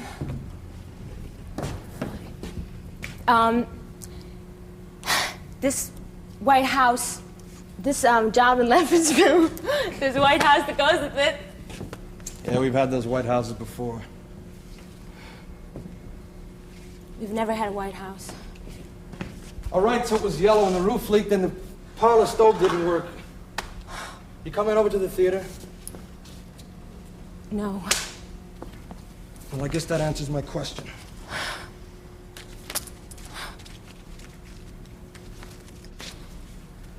I'll take the baby. You're not going to take the baby to the theater in the audience while you're up on the stage. Anything could happen to her. She's not going to be alone. I'll get someone I know to sit with her. You better call her and give her a sandwich. She ate already. She ate with the Lenoir. Well, that makes 2 sandwiches for you then. I'm not hungry. Will you stop brooding? You've acted as though I've taken to a life of crime. God damn it! Okay.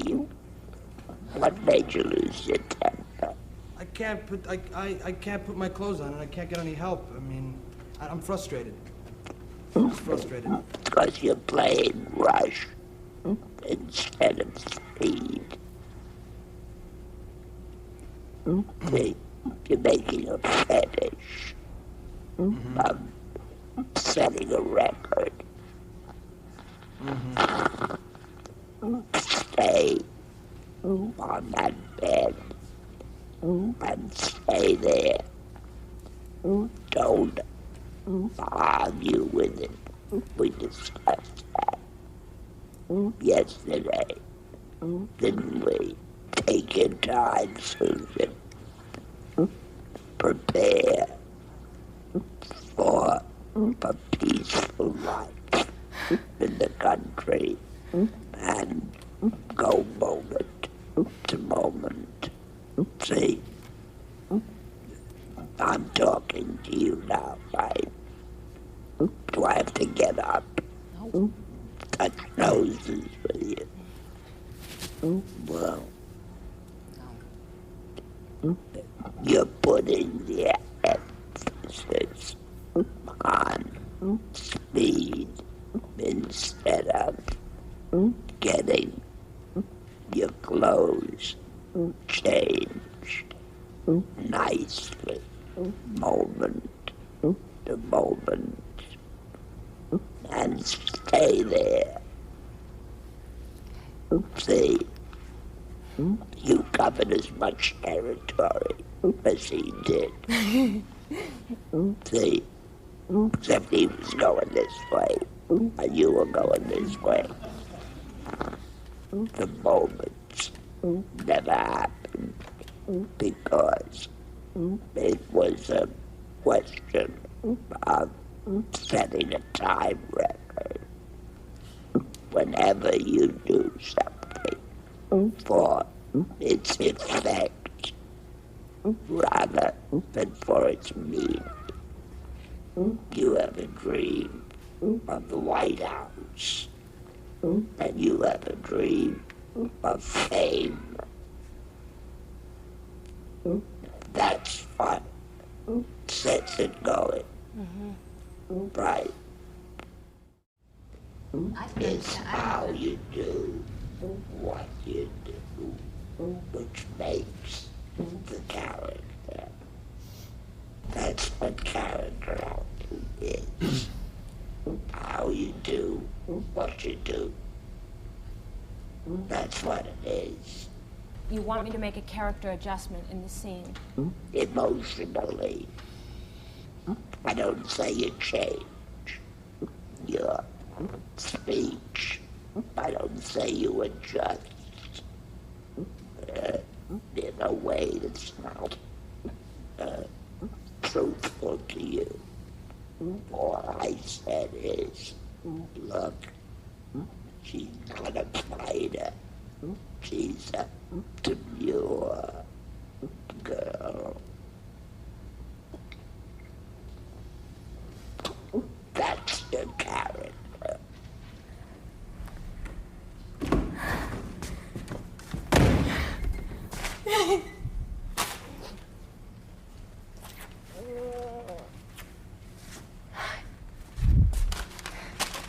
I bought some sandwiches. Gilmore's mother made them. They're roast lamb. Where'd you get those? Mr. Richards gave them to me. You know, Mr. Strobel's friend, the one that gave Carla the balloon? Oh. The one who had to find out you were married? I could have been a widow. Over my dead body. Now that isn't funny. Oh, I think it is. We're going on at the Washington. What's going on at the Washington? Bill and I. But I thought you were writing an act for Johnny and Bill. As it turns out, Bill's mother delivered an ultimatum. She wants Johnny to stick to his job and forget about the theater, but that leaves Bill high and dry unless I team up with him tonight. No, but Val, you mustn't. Julia was here today, and I had to borrow $5 from her, so you mustn't. I wish you hadn't done that. Well, it's done, so we're sure of a few meals anyway. Just a minute. Go outside and prepare and start again.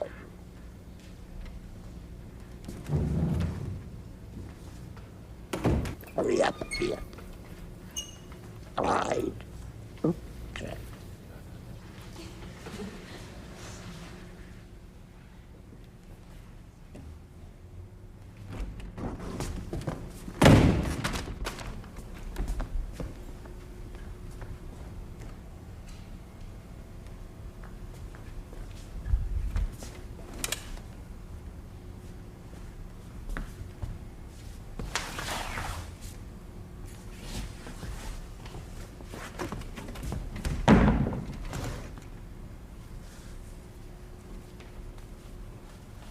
All right.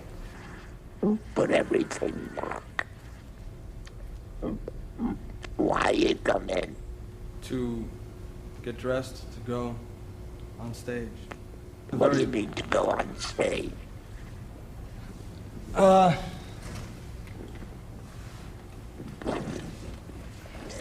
To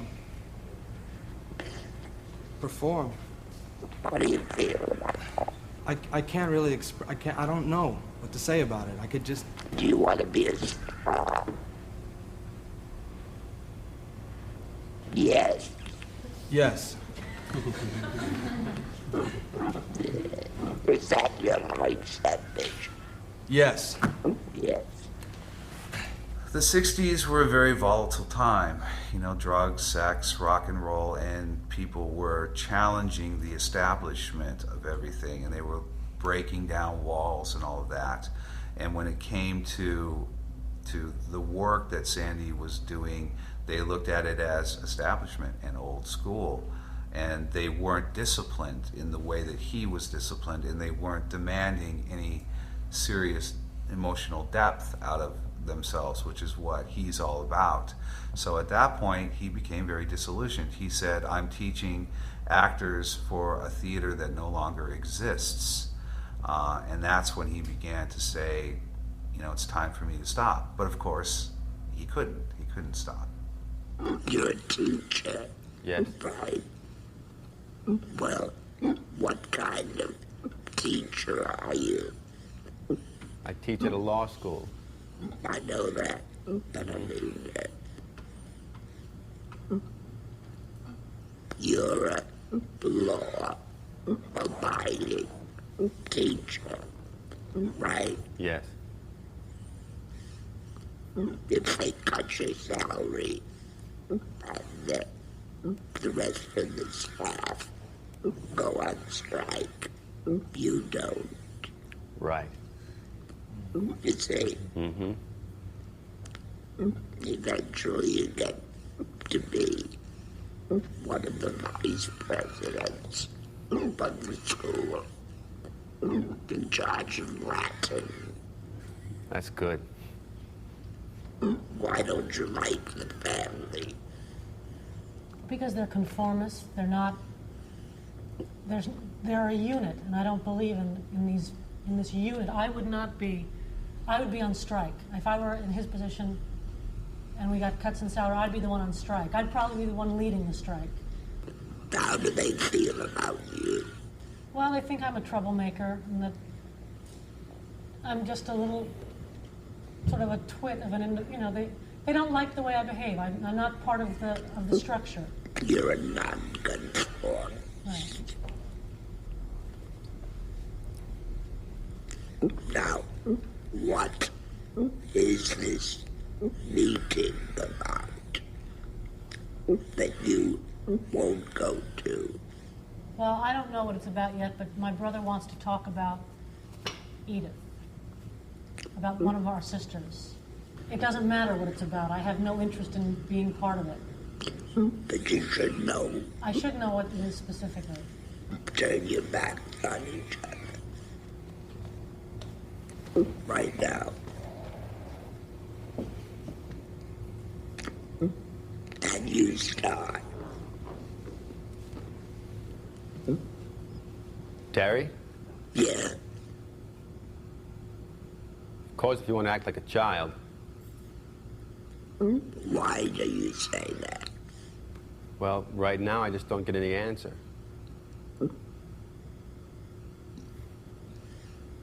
Is that enough? Just no answer? Yes, if I ask her, if I call her name and I know she's there. Go on. Terry, John's waiting for you. Let him. They all are. Well, let them. I don't know what you hope to prove. I'm not trying to prove things. I just don't like conferences. Come on, please, dear. Be a good husband and go in my place, Francis. It's the family John wants. Something to do with your sister, apparently. Wouldn't doubt it for a minute. Who went to meet the boat? Edith. Thought so. Martin, too? No. Edith thought that only a woman should meet her. True Boston spirit. I hope she took something along to dump into the harbor. Anyhow, John asked me to tell you that he wants to talk to us all about it. Well, you can tell John just precisely what I'd like to tell her when she comes. Well, you must. It would be so very sisterly and considerate. You know, you have to find a calculated way of dealing with her when she's on a tangent. Right. You see, okay. You've got to have a relationship, you know? Yes. And you've got to be prepared at what you think the meeting is about. What could you think? You'd have to invent it. To give you an idea, the meeting is about moving the whole family to a more Catholic neighborhood. You've got to invent a reason which will give you a springboard for the beginning. Otherwise, this is casual, right from the beginning. Right. You see? You see, you're sitting in a chair, both of you, but you have nothing going on inside of you. If you said, she's got such a temper that you never know quite what to say to her. See, she gets furious. It gives your behavior a quality that it doesn't have now. Right. Now, it's just the text for both of you to follow. Right. In other words, the play begins emotionally. But before we see you, you say, well, if you want to act like a child. Right. But she didn't do anything. I had an idea about that, but I wasn't going to do it until we did it. You're doing it. Do something which permits what he does to come from you. I don't understand. Pinch up. How? That's right. Look, the basis on which the scene is built is the pinch and the ouch. That is a principle which operates throughout your career. Go deeper and deeper. You understand that? It's not the word, which is the cue. It's the pinch. Into the it's the behavior. Which Right. brings words with it. Right.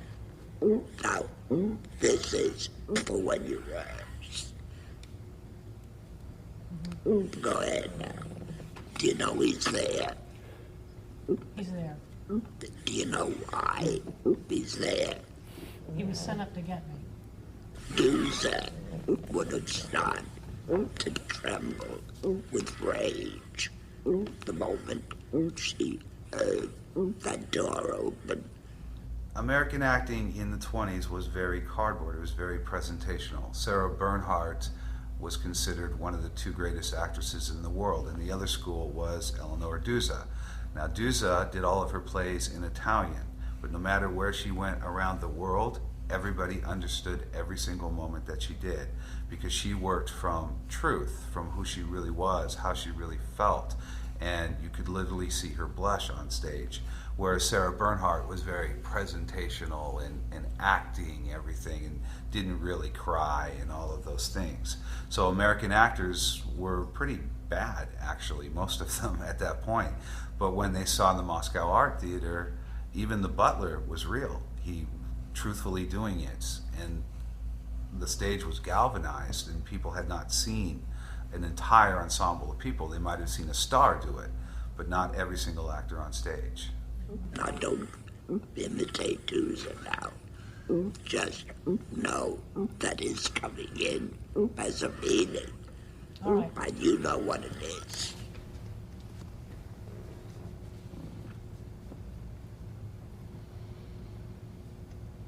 Terry?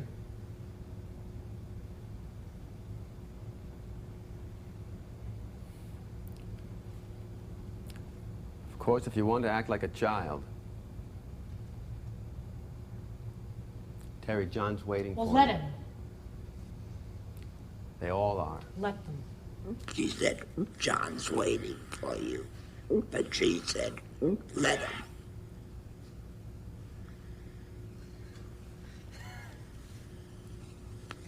Go on, go on. I don't know what you hope to prove. I'm not trying to prove anything. I just don't like conferences. Oh, come on. Be a good husband and go in my place, Francis. It's the family John wants. It's something to do with your sister, apparently. I don't doubt it for a moment. Who went to meet the boat? Edith. Thought so. Martin, too? No, Edith thought that only a woman should go to meet her. The true Boston spirit. I hope she took something along to dump in the harbor. Is that funny? It's a little vituperous. What? Vituperous. Vituperous is... Don't use spit. Use words. Edith thought that only a woman should go to meet her. The true Boston spirit. I hope she took something to dump into the harbor. Anyhow, John asked me to tell you that he wants to talk to us. Well, you can tell John to... Which is precisely what I'd like to tell her when she gets here. If you said one thing, and that is that people with the ability for quick irritability, but temper, do something to you. I'll see. You know? Yes. And she has it. Mm-hmm. You understand Yes, that? I do. It gives you a way of behaving Right. So I'm constantly walking on eggshells with her. in certain matters. Yes. And this is one of them. Now, real emotion, which would come from why they are having this meeting, will help you, no matter how it changes. If you had the impulse to want to back away from her all the time, that might help. I don't know. It's never. What time is it? 2:35. But it's always some form of what time is it? You follow? Now, play. It's a play. Does that give you something to work? Yeah. Yes. I hate the way we're living!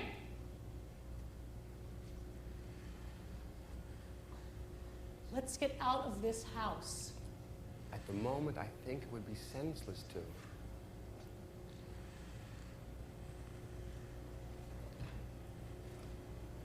You wouldn't be too surprised, would you, Francis? At what? If I should suddenly call us a day. Terry, what are you talking about? It's not a new idea. It's been around for a long time. I don't see you can say Well, it. it seems I can say it. At last, it seems I can say it. You never thought I would? I know you wouldn't. You've no reason to. I don't need a reason! What about our agreement? Agreements are easy enough before marriage. Then what's to prevent it? Am I too good a Catholic? That's one thing I've never thought of any of you. Why not? Because we don't run to church all the time like newborn Edith? Maybe you better convert as she did and become more Catholic than the Pope. Now you are being Irish. Maybe you're right. Maybe I'm not one. I've said that too. Maybe I'm not one. I'm nothing. Let them keep on pretending if they like. Not me. Look here. Do you love me? Do you really love me anymore? What do you think? Then why don't you say something? In my opinion, when a necessity for a question of that sort arises... Professor Magawad, I think I'm going to be sick, Professor! Look, it's light more hidden meets the eye. It's more than a question of where or how we live, whether I teach law or practice it. Now, you've got something on your mind, and have had for months.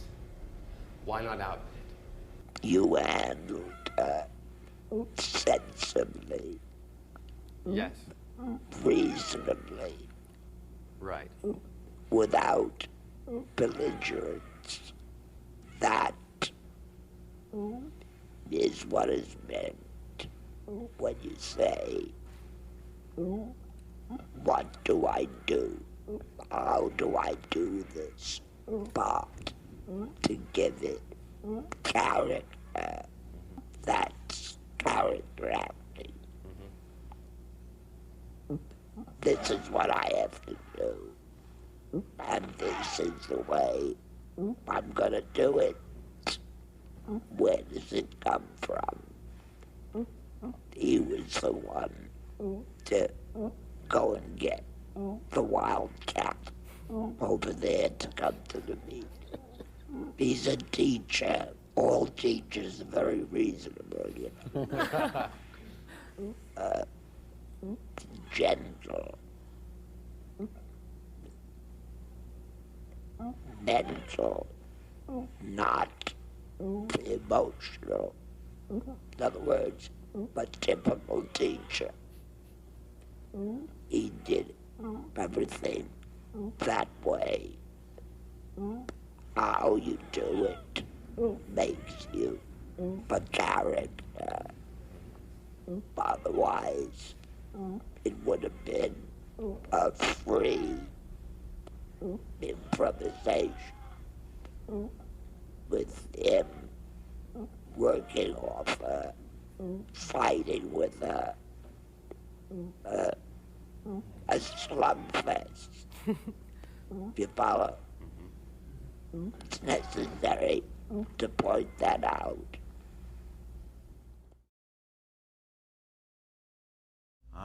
Spoon Rivers. There, what Sandy said are the things that either make or break the person. They separate the men from the boys. It's from Edgar Lee Masters' Spoon River anthology, and they are poems, and they're stories of people's lives. We're using Spoon Rivers because, among other reasons, they are all about people who make quite clear the feeling of their life, although they are written as 3-verse poems. They've got to be treated as conversational reality. Preparation is intensely personal. It's intensely secret. Nobody's business. But where you got it is only yours. Nobody else. And if somebody says to you, when you came in, I told you this yesterday, where did you get that thing you brought with you? The answer is very simple. You see? Yes. Yeah.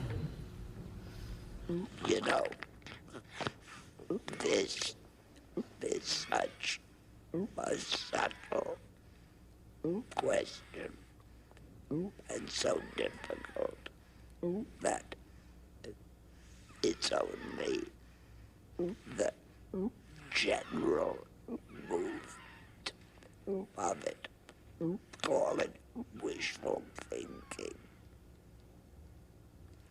Call it fantasy. Call it preparation. Call it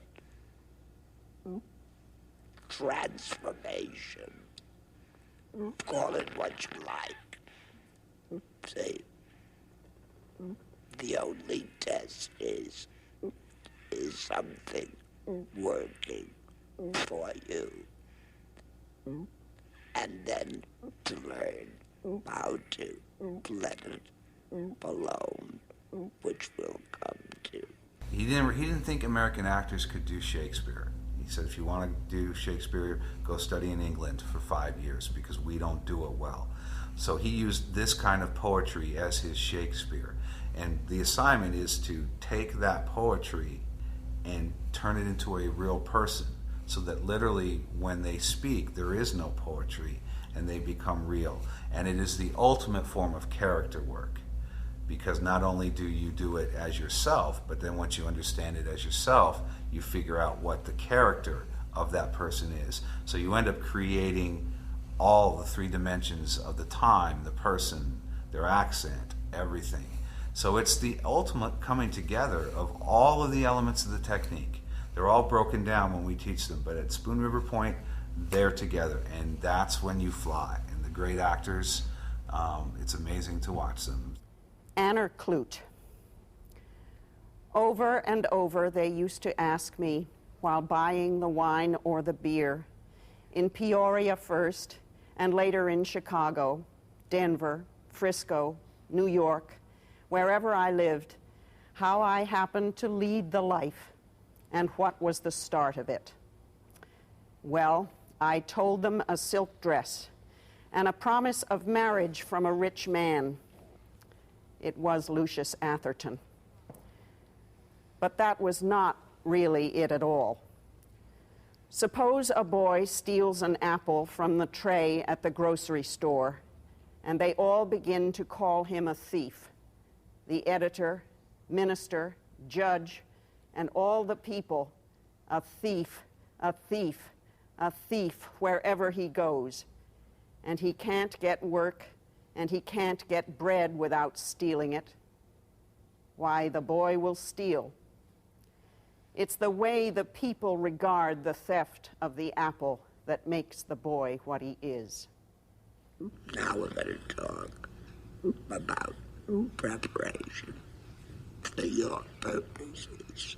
That is not a speech from a book of poems. It is a conversation between you and them, or you and Barbara, or anybody you choose.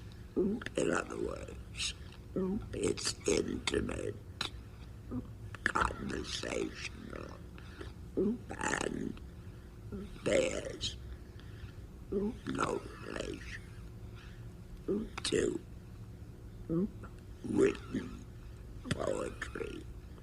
It's conversational reality, not oratory. It's one speech out of a play, and that's all. You yourself must invent the question that prompts that play to be obvious. Somebody says to you, you don't look like a booker. Why'd you get that way? Why are you laughing?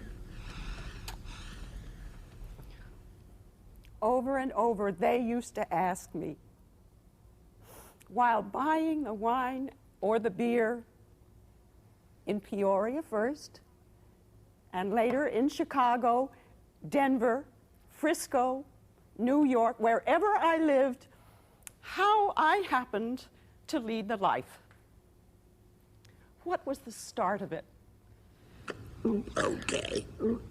Not bad at all. Now, suppose I, as the director, say, Francis, emotionally, you are very alive, but I think it's coming from your nervousness. You see? Now, tell me the last 2 lines. Read the last 2 lines. It's the way the people regard the theft of the apple that makes the boy what he is. Now, big question. How do you feel about that? Angry. Angry. Your interpretation comes from the last 2 lines. That's what you have to prepare for. Our interpretation was unhappy, depressed, nervous. I want that. I need you to be a fighting prostitute. You're saying she's angry. He's a prostitute who never was one. All of these things infuriate you. And that's your emotional interpretation. And reveal it to your companion. Now, I don't get the impression that anger comes easily to you. Is that true or not? That's true. Therefore, you'll have to explore. Now, go into a corner or sit there, close your eyes and fantasize. And when you feel ready to kill, then tell somebody what your philosophy of life is. Your feel of that poem was personal, characteristic, and true of you. But I don't want that. But I'm the director. So it's up to you to find a different way. And the way is via preparation. Yeah. Which you keep to yourself. When a great actor works, they're working from their private self. They're going down to the deepest, most private, darkest places a lot of the time, and they're working out of that. Sandy did not believe that acting was therapy. I don't either. So we don't divulge what we use for that reason. And secondly, what moves me does not move you. So if I were to tell you what I'm using, you may look at me and say, that's silly. And what you've done is you've just made me self-conscious about something that I feel. So his belief was, you don't share it. If anybody asks you, where did you get that from? You say, talent. Over and over, they used to ask me, while buying the wine or the beer, first in Peoria, and later in Chicago, Denver, Frisco, New York, wherever I lived, how I happened to lead the life. What was the start of it? Well, I told them a silk dress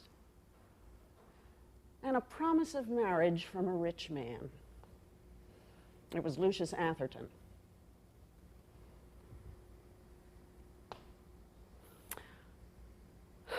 But that was not really it at all. Suppose a boy steals an apple from a tray at the grocery store and everybody begins to call him a thief. The editor, minister, judge, and all the people, a thief, a thief, a thief, wherever he goes. And he can't get work, he can't get bread without stealing it. Well, the boy will steal. It's the way that the people regard the theft of the apple that makes the boy what he is. It's good. I'm not going to ask you. What does it for you? But you did have a change in emotional color. That's the preparation. You follow? Now, I say, can you make it stronger so that what you have at the end is what you begin with, except stronger? What I come in with has to be something that makes me explode at the beginning. Is that it? So that it isn't something that grows, it's something that as if it was like a slap in the face or something, so that I come back. And the word explode is different than having it is not exploding. But I know what you mean. Yeah. You know, if somebody has insulted you and really you're ready to, yeah, you have a complaint. Yeah. Now, you have to stand in line to voice your complaint. You have it at the beginning, and the longer you have to wait, the more it builds. Because what I did was, I think, my own tendency of reaction. Again. And that is wrong for this character, because I am slower to anger. It takes me, I'm not the kind that explodes back. You want to do it now? Well, I can try it. Try it. Go off in a corner. All right.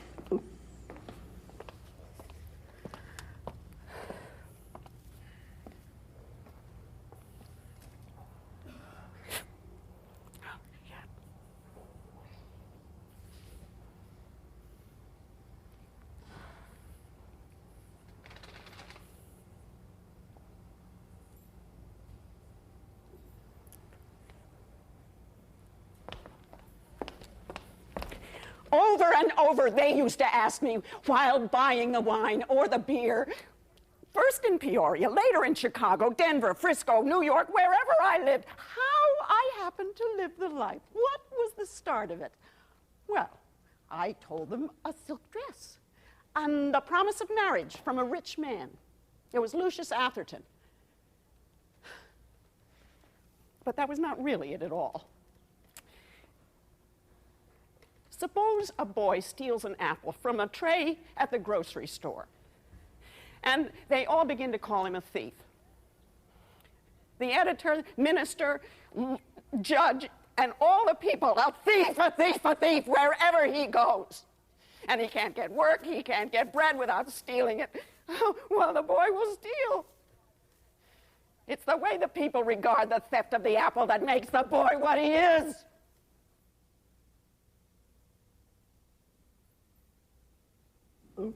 That's right.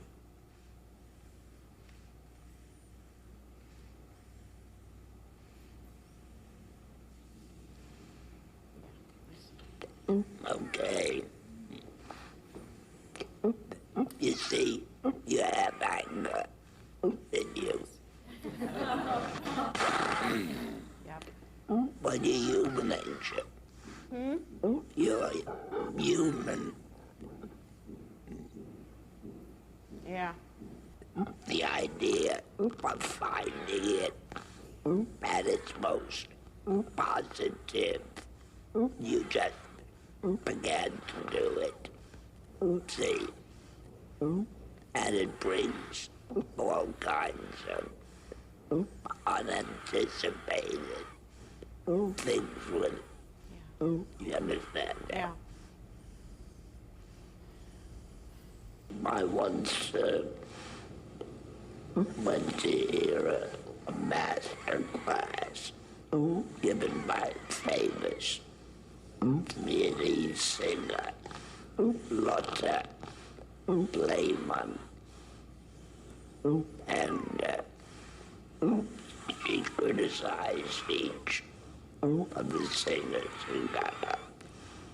And there was one woman sang a song, and before she began, there must have been at least 8 bars of introduction.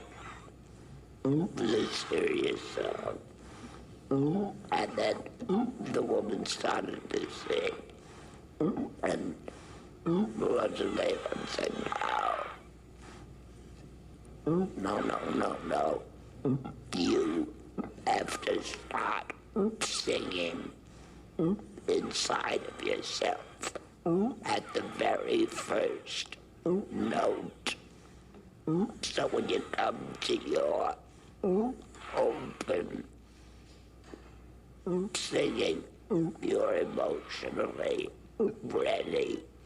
Now that's a form of preparation. You dig that? Yes. That means you understand me. No. Is that to say that the scene starts before you come on stage? It damn well does. I know an actress that never read the other parts because she said she always wanted to be surprised when she got on stage. She said, in life, you never know what the other person's going to say anyway. She's got a point.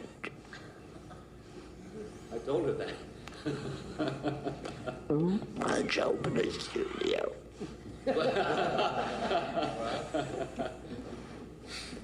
This is the only profession, creative profession, that I know that gives you, the actor, a ready-made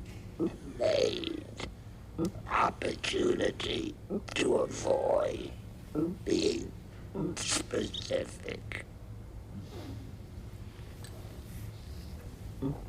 Can you imagine a pianist playing a general sonata?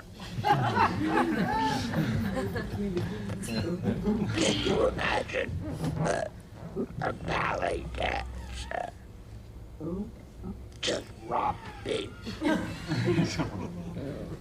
The difficulty, one of them, with acting is that you are given an out for being specific. Lines. You're given lines. You say the lines in the way that generally you feel they should be delivered. But what the lines permit you to do is to avoid having the life come from something specific. The meaning behind every moment is specific.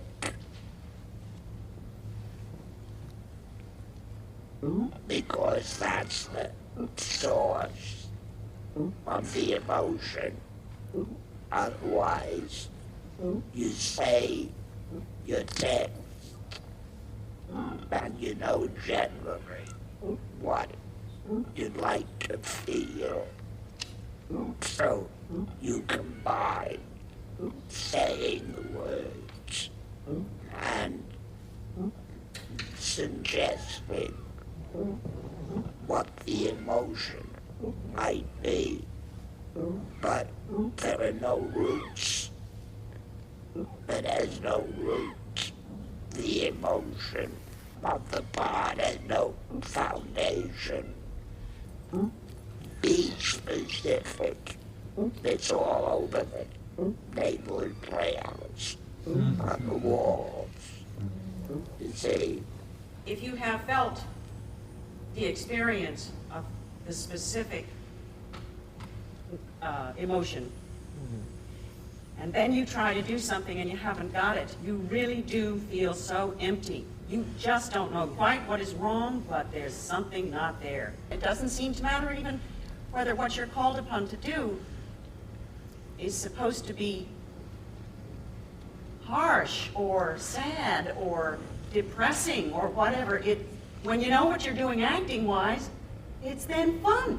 You know something? Acting is fun. Yes. Yes. Don't let that get around.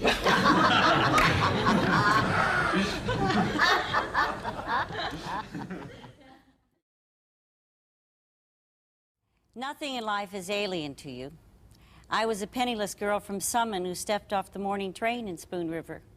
All the houses stood before me with closed doors and drawn shades. I was barred out. I had no place or part in any of them. And I walked past the old McNeely mansion, a castle of stone mid walks of gardens, with workmen about the place like guards, and the county and state upholding it for its lordly owner, full of pride.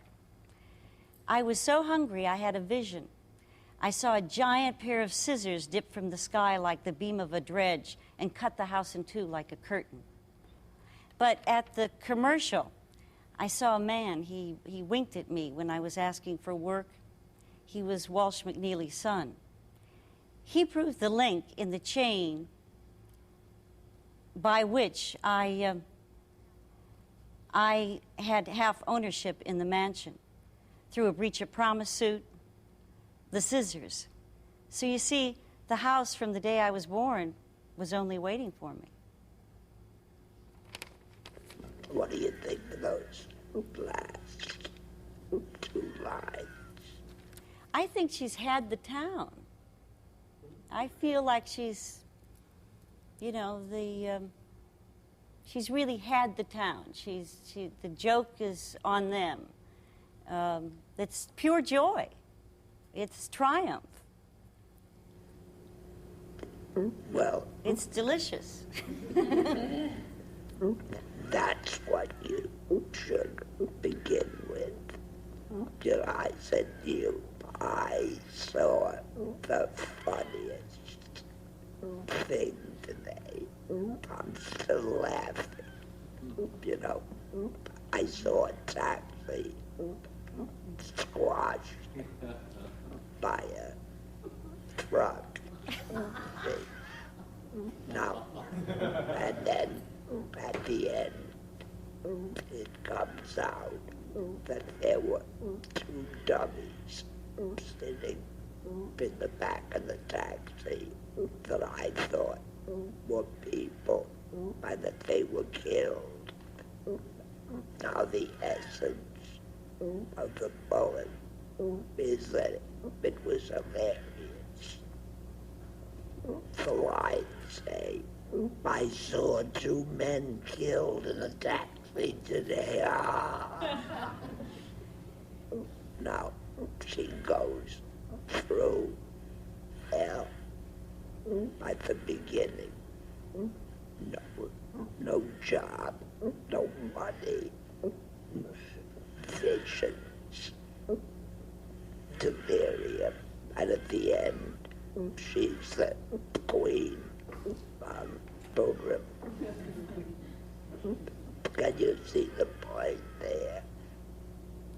So, but let's say, don't do this, but let's say at the beginning, we see you overcome with joy and delirium.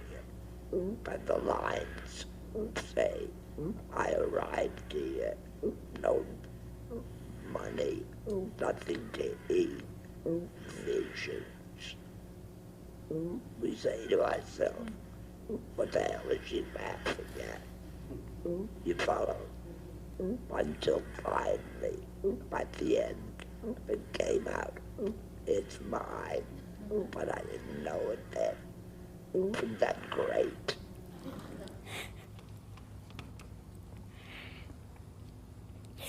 Nothing in life is alien to you. Look, I was a penniless girl from Summon. I stepped off the morning train in Spoon River. All the doors were shut and the shades drawn. I was barred out. I had no place, no part in any of them. I walked by the old McNeely mansion, a castle of stone, mid walks and gardens, with workmen all about like guards, and the county and state upholding the property for its lordly owner. Full of pride. I was so hungry. I had a vision. I saw this giant scissor dip from the sky like a dredge, like a beam from a dredge, and it cut the house in two like a curtain. But down at the commercial, I saw a man. He winked at me as I asked for work. It was Walsh McNeely's son. He proved the link in my chain of title to half ownership in the mansion through a breach of promise suit. The scissors. So you see, from the day I was born, the house was just only waiting for me.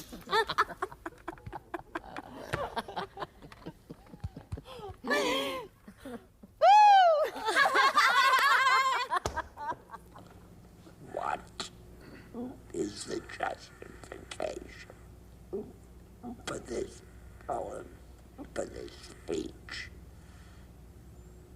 She's full of her accomplishments. She's full of what she did with her life. I don't mean your justification. I mean the immediate justification. What causes you to try to cheer somebody up? Oh, because they both feel that there's no hope. That they're locked into the kind of life that they're living now. That they're never going to have any money. That they're never going to get ahead. That they're women. How would it be if one of them was crying?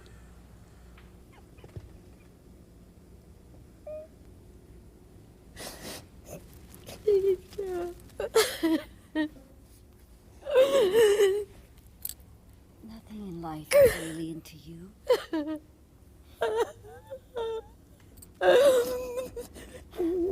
I was a penniless girl from Summon who stepped off the morning train in Spoon River.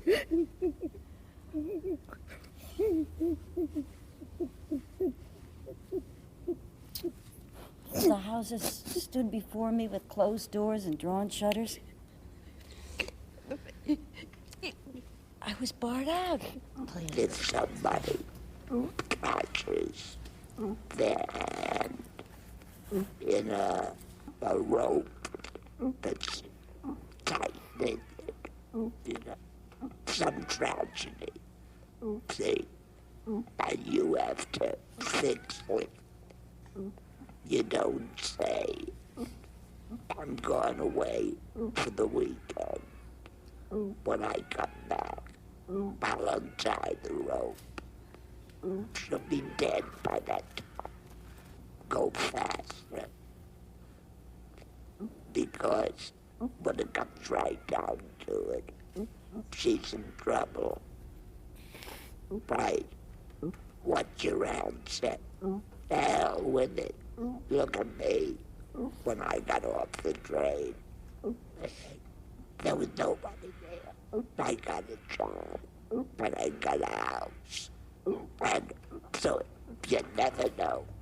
I have a tendency myself to do exactly what you're saying. I have a tendency as a person to feel that everything is possible and that there are no boundaries in life. That's sort of the way my life is. And I was preparing while we were talking, and I was trying to deal with her in a way that was much more compassionate, because generally I am not very I am compassionate, but I tend to, in the last few years, not be able to deal with that very well. It's kind of like there's a survival instinct that takes over, and I'm saying, nothing in life is alien to you. Look at me. I'm a penniless girl from Summons who got off the train. That's why you should have done it. What's the matter with you? But it's not patient. I said can't have any patience with people that cry about things. What for? If you're crossing the street and the taxi is coming at you, that's no time to be patient. I think I got off yesterday when we did it again, and I was reaching out to her, and you said, that's the direction I want you to go, and it was much more compassionate and much more understanding, and I was trying to relate it to that pain that she's going through, and less to my own selfish, get off your ass and quit the belly aching. That's better. It's not very nice. You know what direction you should be given for the way you did it, which was very nice. Come on, talk. See? I mean, if the director wanted it the way we just did it, yeah, it still would have to have an energy that's... And simple tempo. The tempo is the only thing that's wrong with it. No, another thing. She's got trouble laughing off.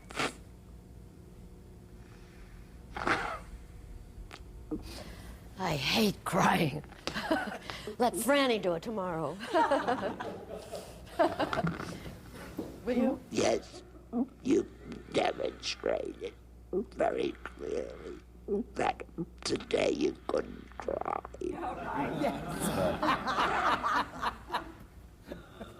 Well, see, I don't like to, because when I get Well, those there's a parts, I don't like them. There's a difference, you know.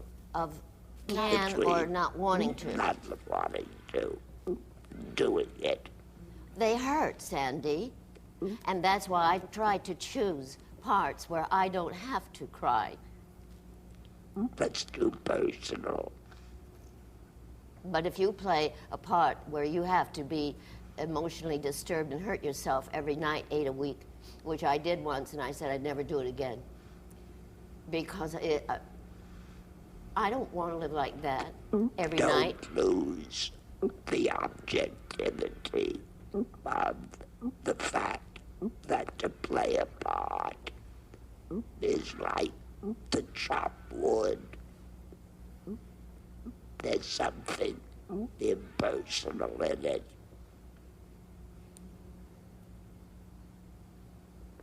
You mean keep your distance from You it? need to see it as a job. I know, but I know that's what you're supposed to do, but it never happens that way, so I get on the stage and I have to hurt myself from something that somebody does to me. I take it personally. Well, that's possible. It's fine. But you said today you can't cry today. I didn't think I could because I didn't want to so badly. Did you notice that I ignored it? I know you ignore it. But it is a problem that I wish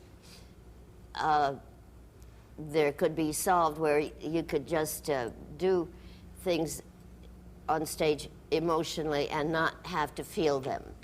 There are many ways of solving a problem. Oh, tell me. Give me the part. All right, the part that I really hated was, I loved it. I mean, it's not that. It was by Tennessee Williams, who's my favorite playwright anyway, aside from Moliere. And I disagree. About the playwrights? I know. I think I know you do. You like Shakespeare best? He's a little more talented. But he doesn't write as good women as Tennessee does. That's his problem. But poor Shakespeare's dead. No, There's such asking a you thing. this. There's such a thing as being too subjective. But, all right, if it is called for in the play, which it was in Period of Adjustment, I come on howling with tears, and I howl through tears for 3 acts, and the audience would not laugh as much if I was faking it, which I began to do because I couldn't physically, I felt. It's not a release for me to hurt myself, to feel abandoned, which is what the Isabel Haverstick in that play is about. She feels abandoned. This is not a pleasant thing to have to go through 8 a week. I could hardly... That's the weakness in it. That you have to do it 8 times a week. Yes, sir. I know that. 8 a week is only an economic, what do you call them, in our theater. But what I'm asking is, it all right to say the hell with it and fake it? 5 performances at least. The chances are that you think you're faking it, but you're not. You're not just really overdoing it. You may be doing a play or a film where you have to go to some pretty dark, deep emotional places. That's not easy for any of us to do. Nobody wants to feel this horrible tragedy. So we have those natural defense systems. But what's great about the technique is it teaches you how to get past them and do it. But if you are a true artist, you will heal yourself through your art. Because we have a saying that says, you cannot use that which you do not acknowledge. If you can't accept something in yourself, it's not in your work. Because how can you go there? You don't accept it, you don't want to deal with it. And I truly believe that acting is a very spiritual art.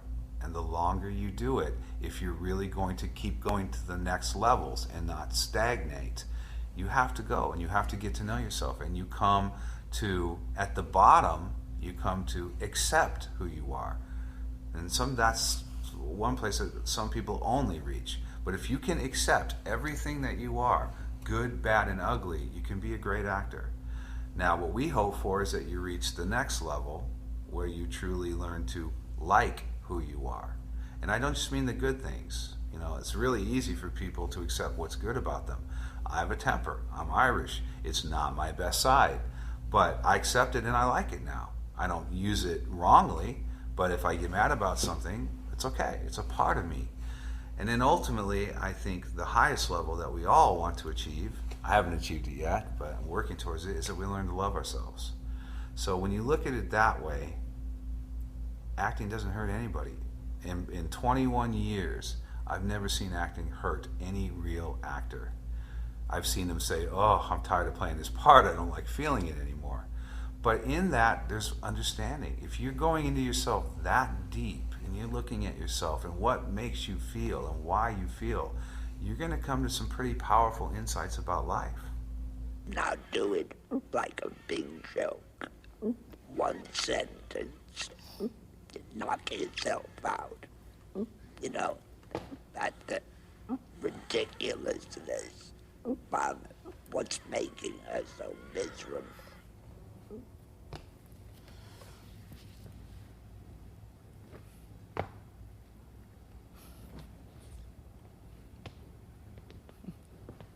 Nothing in life is alien to you. I was a penniless girl from Summits. I got off the train in Spoon River. The houses stood before me like with closed doors and drawn shades. I was bored out. I didn't have a place or part in any of them.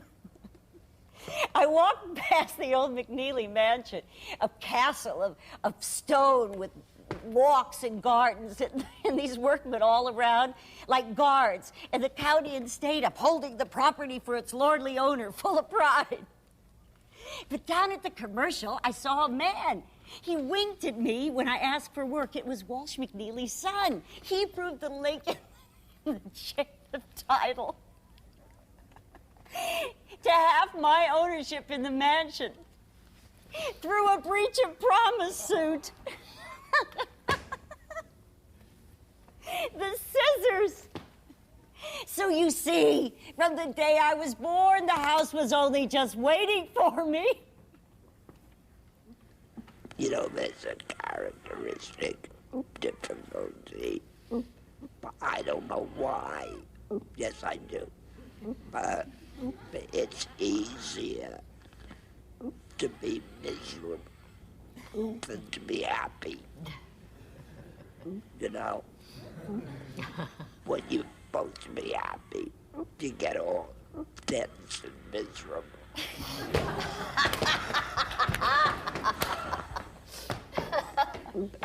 What was your trouble, Barbara? It was my preparation, Sandy. I can't tell you. I'm sorry. That's all right. Well, you tell me sometime. Oh, of course. Privately. It just, you know. That's all right. To come back to this business about being happy. It's a pain in the neck. It tenses you up. You're afraid to stop. Or it'll drain away. You know. So in trying to keep it going, you get tense. Mostly here.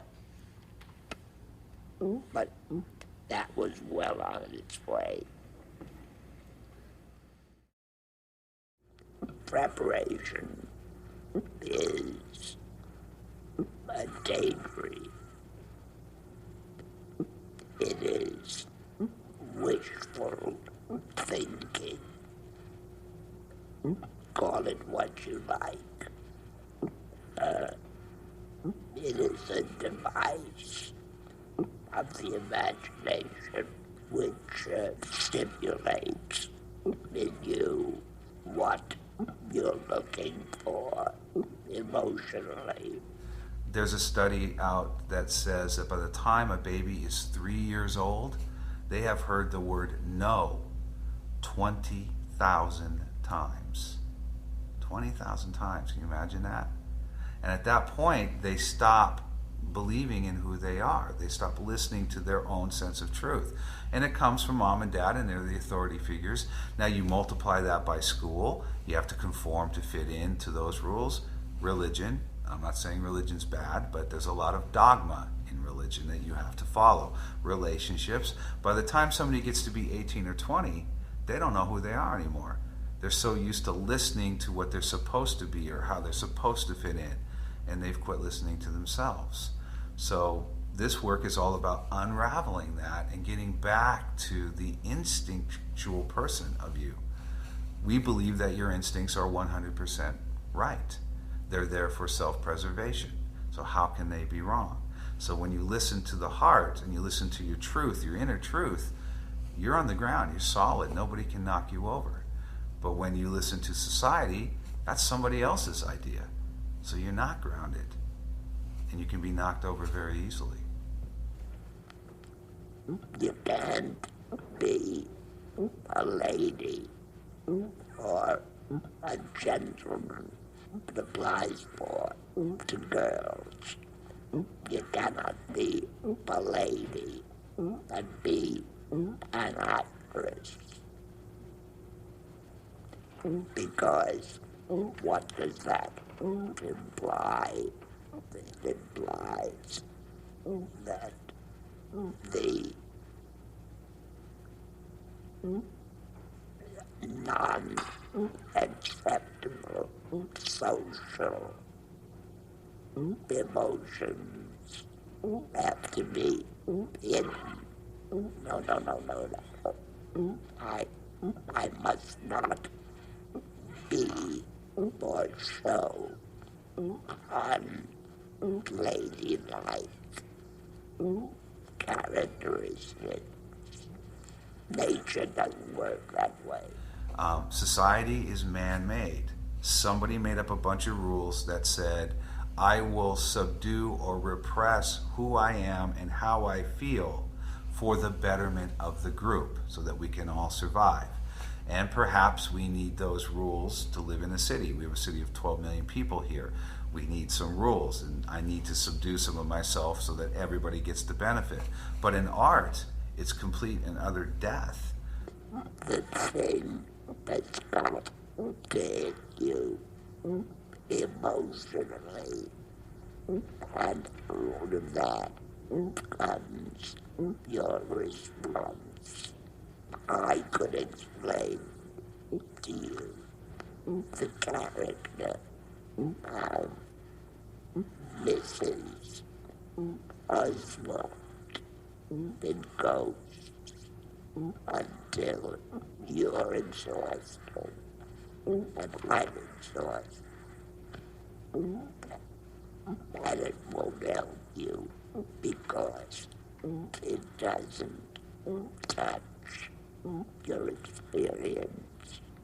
I wondered, Sandy, if you still,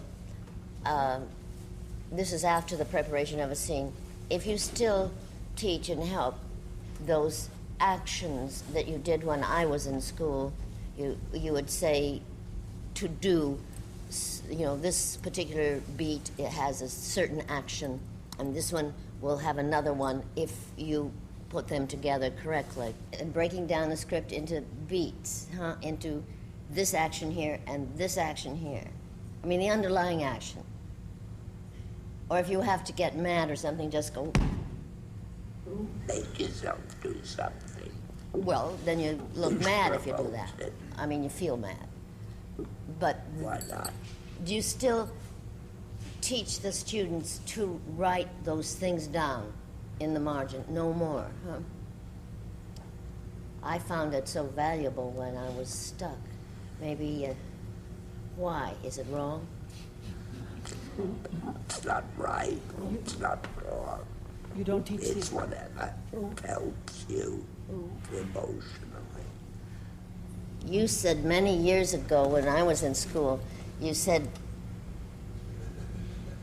okay, a few years ago when I was in school, you said to fantasize the rest of our, you didn't use that word, you said do preparations just for fun every day at home for the rest of your life. And I've done that. Sometimes it gets to be a killer, and then sometimes it's wonderfully funny. But that I found too, when you said that, I thought, oh gee, how can anybody go do a daydream or a fantasy every single day? I thought I would never be able to do it, but I found it easier and easier and easier to do. You know something? And more fun. If you're really an actor, as you are, you never stop daydreaming. No. Right. See? Yeah. And you said you shouldn't share with anyone what your preparation is. Of course not. It's too personal. Much too personal. You know, I don't like to talk about preparation because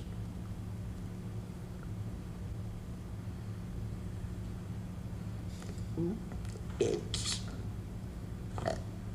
too complicated for the non-talented and comes rather easily for the talented. I studied with Stella. I was at the Actors Studio 2 weeks after Lee Strasberg died for a year. I studied with Bobby Lewis. I watched Uta Hagen work for years. I studied with Herbert Bergasso. I studied with all of them, the best. But Sandy's system is the only one out of all of them that has a systematic approach from day one all the way up through what I would consider college that gets people who don't have that raw talent that we're talking about of Marlon Brando to the same place that Marlon got naturally, literally. Just because I don't come to life with any one particular activity, I shouldn't have just attacked myself, not saying, well, I'm not a good actor because I can't get this. It's probably because I didn't set it up right. And I've learned it so much, probably 99% of it is the homework that has to go into setting up the exercise and the activity. And if I set it up right and just simply do it, after that, it will just happen for me. The state of the technique today is that we're becoming the main technique. You're seeing a lot less method classes. You're seeing a lot less Stanislavski because it takes too long. You know, I always said Sandy's work is nuts and bolts. There is no such thing as grammar, punctuation in acting.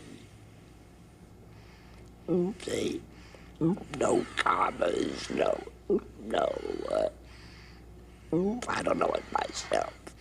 No commas, what else? Exclamation, periods, and so on. Because the whole thing works on your natural impulses. See, did you know that there was no punctuation in Shakespeare? The academicians put it in. They didn't write it with periods and commas. If you looked at the first folio, you'd see that. That's when the colleges got their hot hands on them. If you say to somebody, drop dead, you don't need any punctuation. The secret of the stars, gravitation. The secret of the earth, layers of rock. The secret of the soil, to receive seed.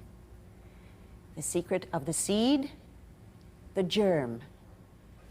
The secret of man, the sower. The secret of woman, the soil. My secret? Under a mound that you shall never find. The worst possible thing that I can say to you is that it's got to be made in principle. And in order to do that, it means, in its simplest way, to find a way of doing it. Right? Yeah.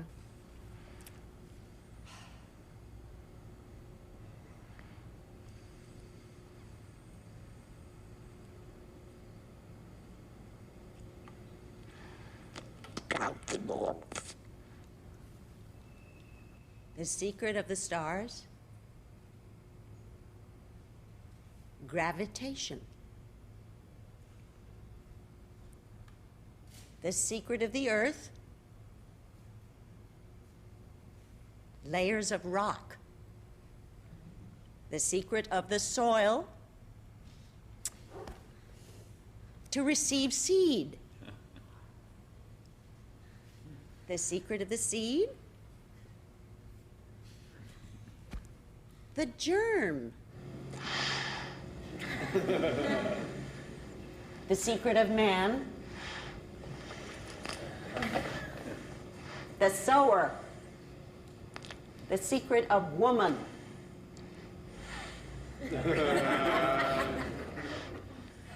The soil. My secret?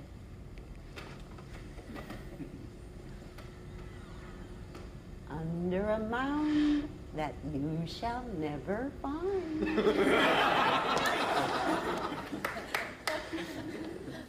Now, let's examine what we did. It's because it was more interesting. You know? Yeah. What made it more interesting? Having a specific intention, the teasing, an attitude made it more A way of doing it. A way of doing it, yes. Right. Right. You know, it's not merely nice to be interesting. It's a theatrical necessity. Another thing is, what you do doesn't depend upon you. It depends on what the other fellow does. When I read this, I really had no idea what to do with it. Isn't the whole rehearsal process working out your character idea? Yes. Yes. You're a good actor. If you stuff making a living that way.